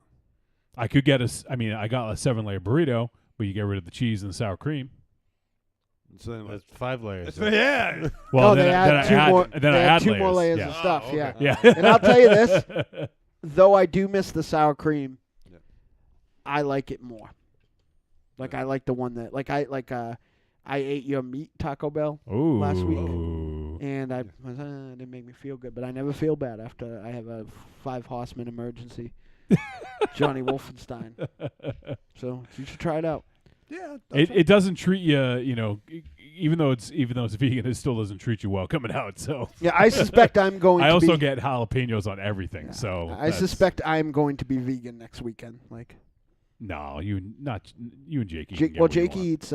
Jakey Jakey only has one vegetarian, one meat meal a week. This is 2. Oh well, maybe you'll share them for me. You guys can I know my pancakes. Grapevine your arms. No, not inherently. That sucks. I don't think so. I love pancakes. Well, I don't know. I actually haven't made pancakes in a while. They use eggs though, right? Well, you can use the fake eggs. Well, yeah, but Thanks. typically if you make it to recipe like it's normally made, yeah. I can't use. You know what? I wanted to mention this. So Saturday, what's Saturday? Coming up? Yeah, so Saturday coming up, which is the 9th, February 9th, is Survival of the Film Freaks at the Coolidge Corner. Yep. And me and T-Dog are gonna go to Veggie Galaxy before the screening. What time you get going? 9 p.m. I can drop me a line. And anyone else who wants to join can. And I know Bill had said that he wanted to go out for dinner. I don't know if he wants to go to Veggie Galaxy, but it's like a diner. Everything there is vegetarian, and everything can be made vegan. Because I'm working only till 7, so I Okay. can probably make that happen. Cool.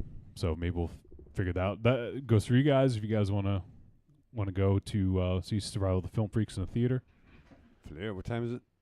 Midnight. That's That's 10 hours past when Raven Shadow should be watching movies in the theater. You're not even going to go to support your friends? No, I hear it's very good. Yeah, but how is that supporting your friends? The only reason I wouldn't go, and my financial situation is not of my own right now. So. Mm-hmm. And the following week, which I don't know if we can go because we're going to be going to Atlantic City, but it's the world premiere of Infinite Santa 8000, the director's cut, which is going to be on February 15th at 11 p.m. at the Somerville Theater. So check that out as well. Shit, I actually don't think I can go. Well, maybe I can. I just can't go with you guys. All right. Well, make some plans, figure it out. So we have one more voicemail, and that is from Dynamo's kid, Pabst. Hey guys, it's Pabst. Just calling in this week. A little behind on the movies. I'm hoping to squeeze Velvet Buzzsaw in tonight. And if I am able to, I'll call in and give you guys a couple little tidbits of my thoughts on it. But I have some individual questions for you guys. To kick things off, Wolfy, what I want to know is what is the heaviest band that you have been listening to lately? Ooh. So something that's, real heavy, brutal, something that maybe makes its way onto your gym playlist. So I want to know, what is the heaviest band you've been listening to lately? For Michael Ravenshadow, I want to know if you could pick one comic arc, whether an overall story, one from an individual character or something along those lines, that you could see made either into a movie or a TV show, what would that be? So I'm interested to hear that. Mars, what I want to know is what is your most recent favorite book that you have read? I know you tend to, read a little bit more than some of the other guys, so I'm interested to know, what is your favorite book that you have read recently? Aries, what I want to know from you is, what is your favorite comic movie that is not a DC or a Marvel comic? So yeah, definitely want to know that. And then MZ, if you could fuck one of the Transformers, who would it be? And you're not allowed to say RC. I'm just kidding.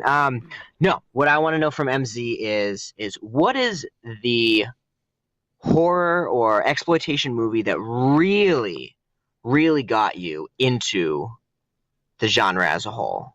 Like, what was that kind of catalyst movie for you that kind of made you dive in headfirst into the genre? All right, guys. I'm looking forward to hearing from you. Looking forward to the show, and peace. I hope everyone remembered their question. Yes. Okay, I'm going to go first. And so you asked me what the heaviest thing I'm listening to now.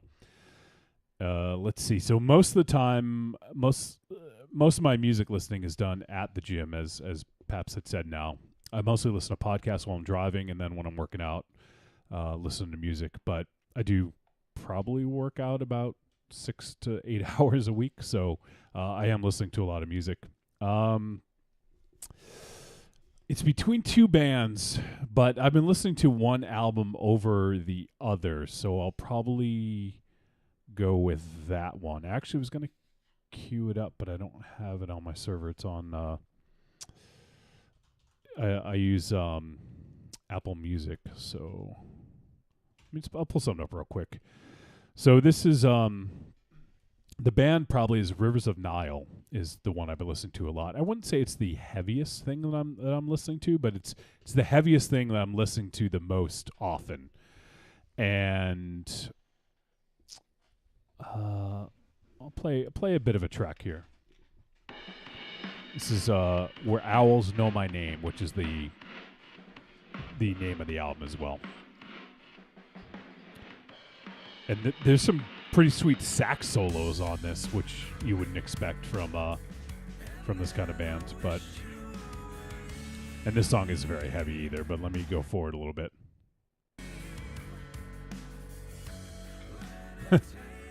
I've actually never seen this video. It's pretty funny. It's like a 70s style, like psychedelic. Yeah, I've seen like Black Sabbath videos that are kind of like this. Exactly.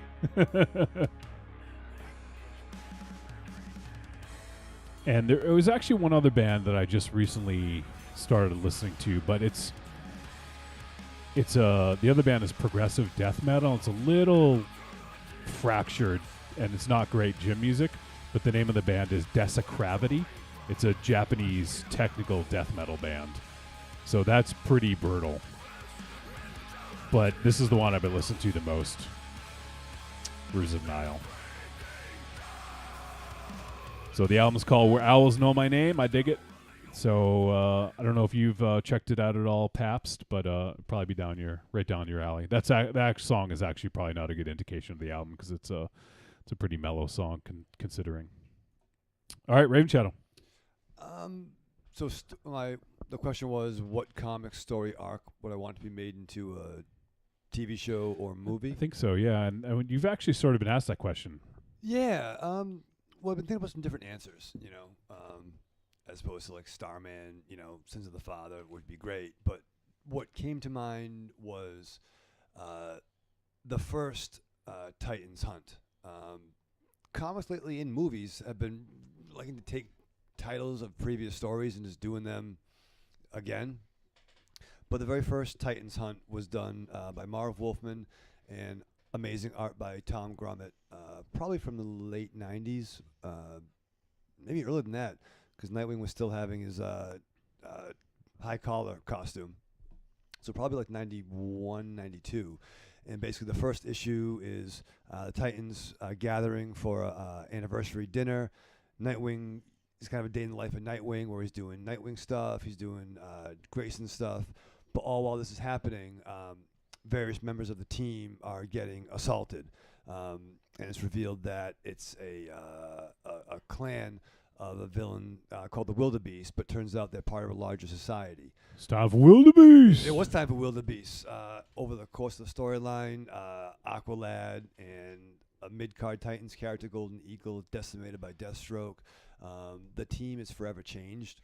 Now, the book started out really, really strong, and then it faltered. It got really too big for its britches. They kind of thought the Titans were the X-Men at that time, and it got really convoluted. But it also has a big reveal of a much-loved character is actually a traitor, and there are some shocking deaths and changes.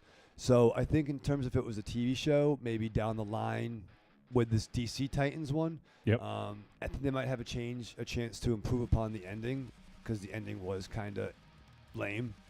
But if they can kind of pull that off, I highly recommend that. So yeah, it's New Titans, Titans Hunt, not the miniseries that came out after the new 5.2. All right. I actually pulled up another Rivers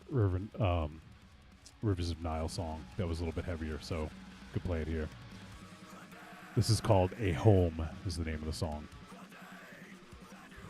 That's cool. But it's pretty good stuff. Yeah. Aries, do you remember your question? Favorite non-Marvel DC movie, I think it was? Oh, yeah. I know the answer. I do, too. Now he's changing it, watch. He's gonna fucking do it. No, it's always been Bob Wire, right from the beginning. That's true, yes. The Spirit. The Phantom's on Netflix right now, by the way. Yeah, I enjoy that movie. It was underrated. Slam Evil. We saw that in theaters. You and I? Yeah. Okay. I don't remember that.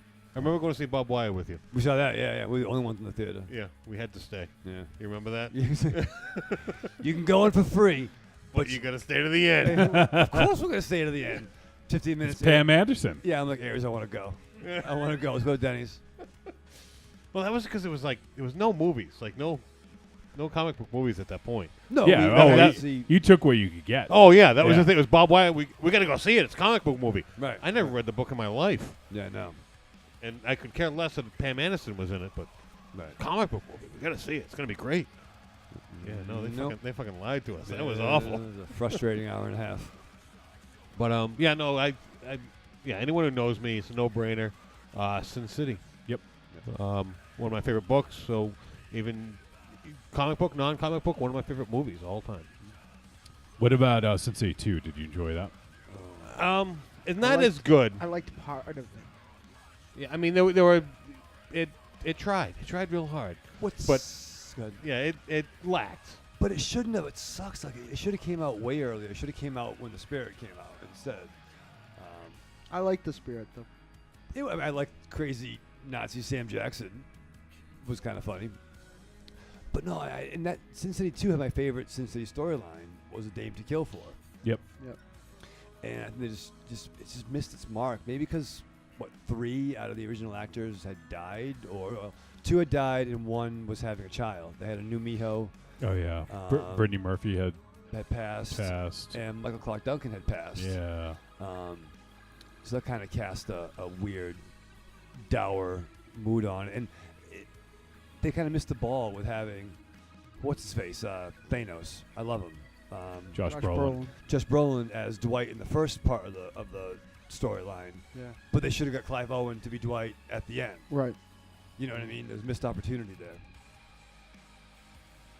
Well, didn't he have bandages on though, like in the story the whole time?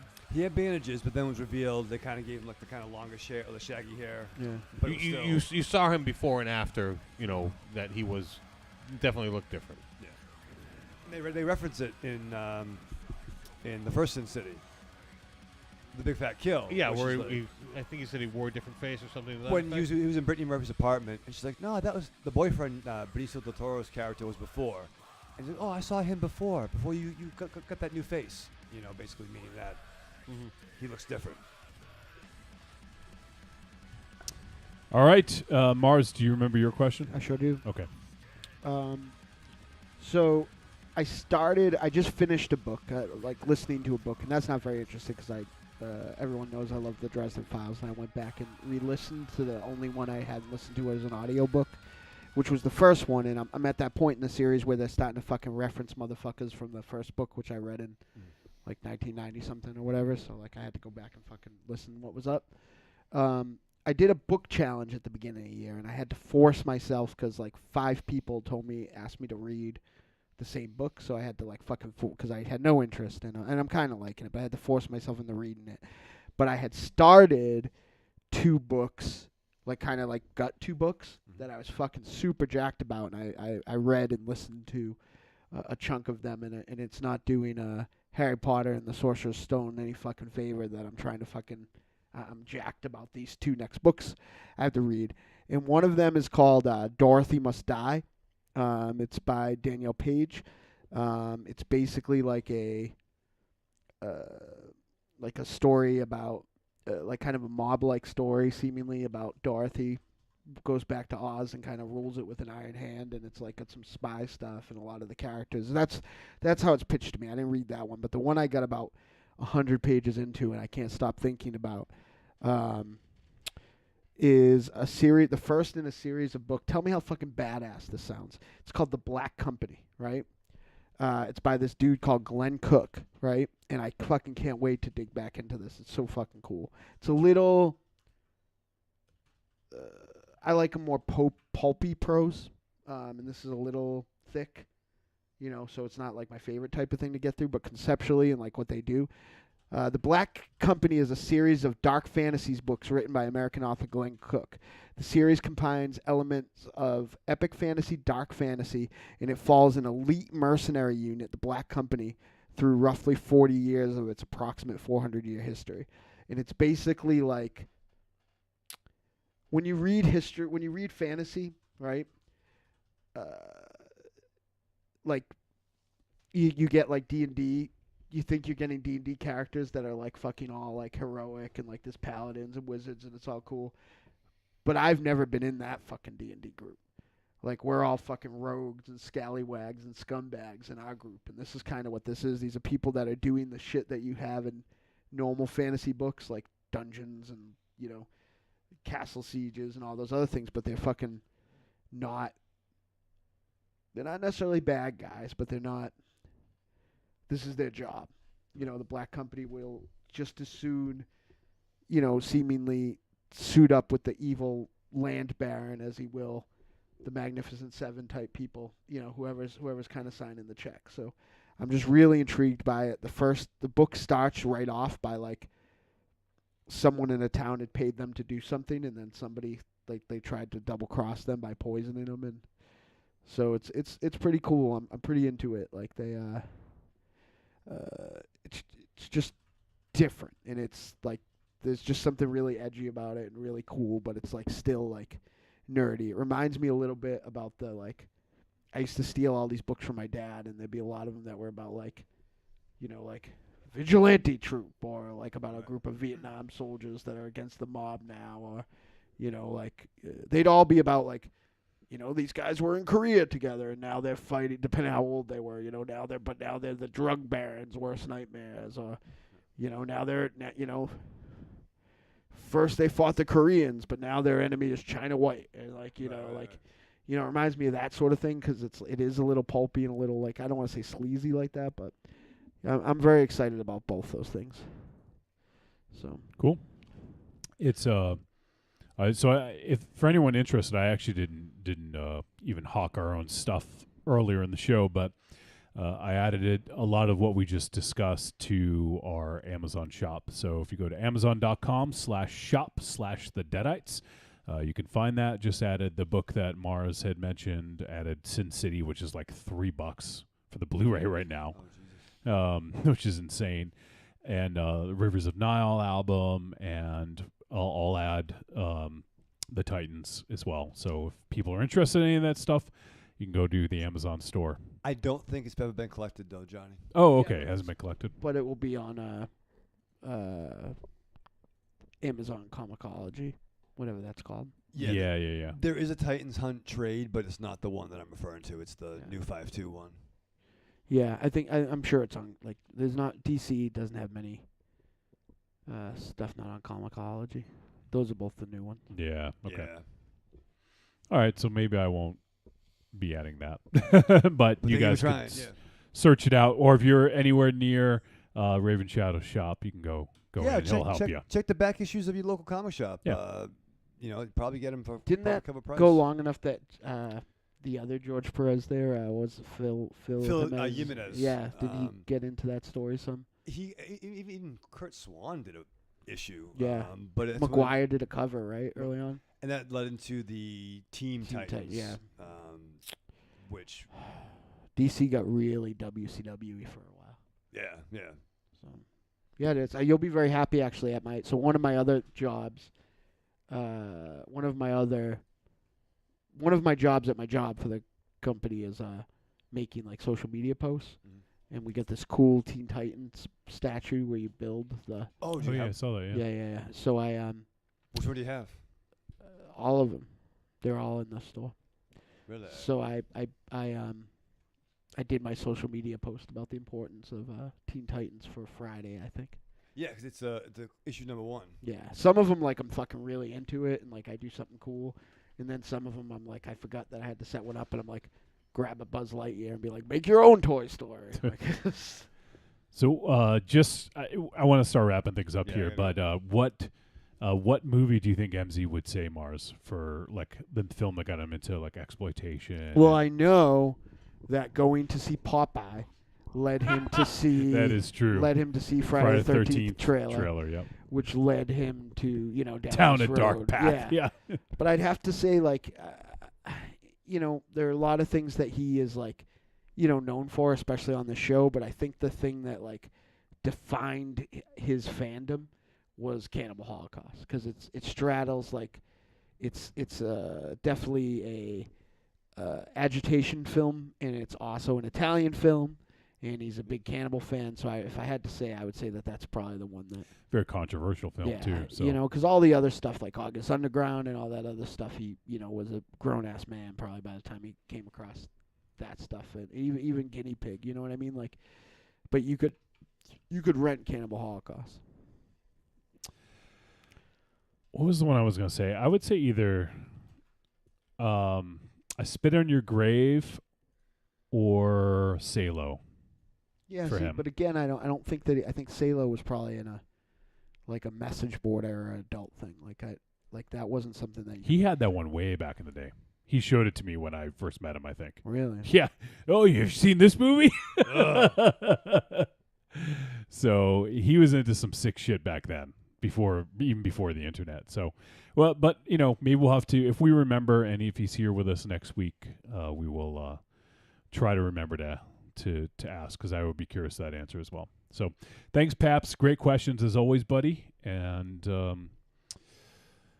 well, that's gonna wrap things up here. So I do have a little important thing that's important to the show here. Okay. Yesterday, 2 of the most quintessential Strangely Deadites things ever came out. Something that made me conscious of studios and producers and how they make things sound a certain way.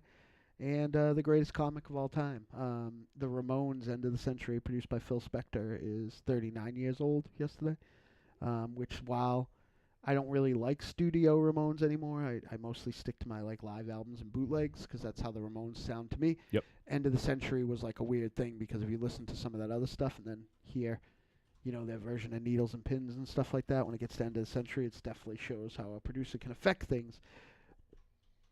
And what do I need to say about the Bwahaha level Justice League that we haven't said here? But that was 31 years old yesterday. So Justice League International, 2 life-changing pieces of art for me. So I will also try to add those to the store. What? I was showing them the thing I made. Oh, all right. So let's wrap things up here, because it's getting late. I think everyone's tired. So Monster Zero, he's not here, but hope you get better, buddy. I know you're not going to listen to this anyways, but at least the sentiment is out there, and hopefully you're feeling better, and hopefully you're with us next week, because we certainly missed you this week. And if anyone wants to send Monster Zero some well wishes, obviously you can send him on social media if you're friends with him, follow him or whatever. Otherwise, you can send them to us in a voicemail or email, podcast@trickortreatradio.com. Any well wishes for MZ you'd like to give? And anyone want to do his sign off? Arrivederci, douchebags. That's pretty good. All right, Aries. Goodbye. Raven Shadow. Live fast, love hard, die with your mask on. Dynamo. I'm not doing it anymore. Why? That's a fucking dead. It's old hat. Everybody's got a catchphrase now. You had a catchphrase before? Yeah. So that's why you should do it. You had a catchphrase before catchphrases were cool. Yeah, I'm going to make a new one. Here, let me think. Women have legs, men have pants. If you got a picnic, I got the ants. It's my new one. Somehow not as snappy. Yeah, it's all right. I'm going to have a new one every single week now. All right. Well, there you go. You've heard it here. So, a big shout out and a big thanks to our boy, Jay Kapoor, for joining us and lending his thoughts on film and his acerbic wit and everything that is awesome about Jakey. Everyone check out Cult of Muscle. And also to all you guys who sent feedback, we appreciate it. And everyone who tuned in, we had a pretty big group of folks hanging in the chat room tonight, so we appreciate that. And then next week, as I mentioned, we're going to kick the show off with an interview. We're going to be talking to Jess Hageman. I believe I'm saying that correctly. If not, I'll make sure I get it right for next week. Who is the author of a book called Head Cheese, which is now available. You can get it on Amazon, and it is put out by Cinestate/Fangoria.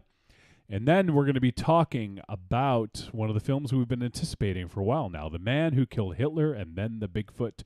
So we'll check that out, and that is going to do it. So from all of us here at Castle Wolfenstein, MZ, hope you feel better, buddy, and we will see you guys next week.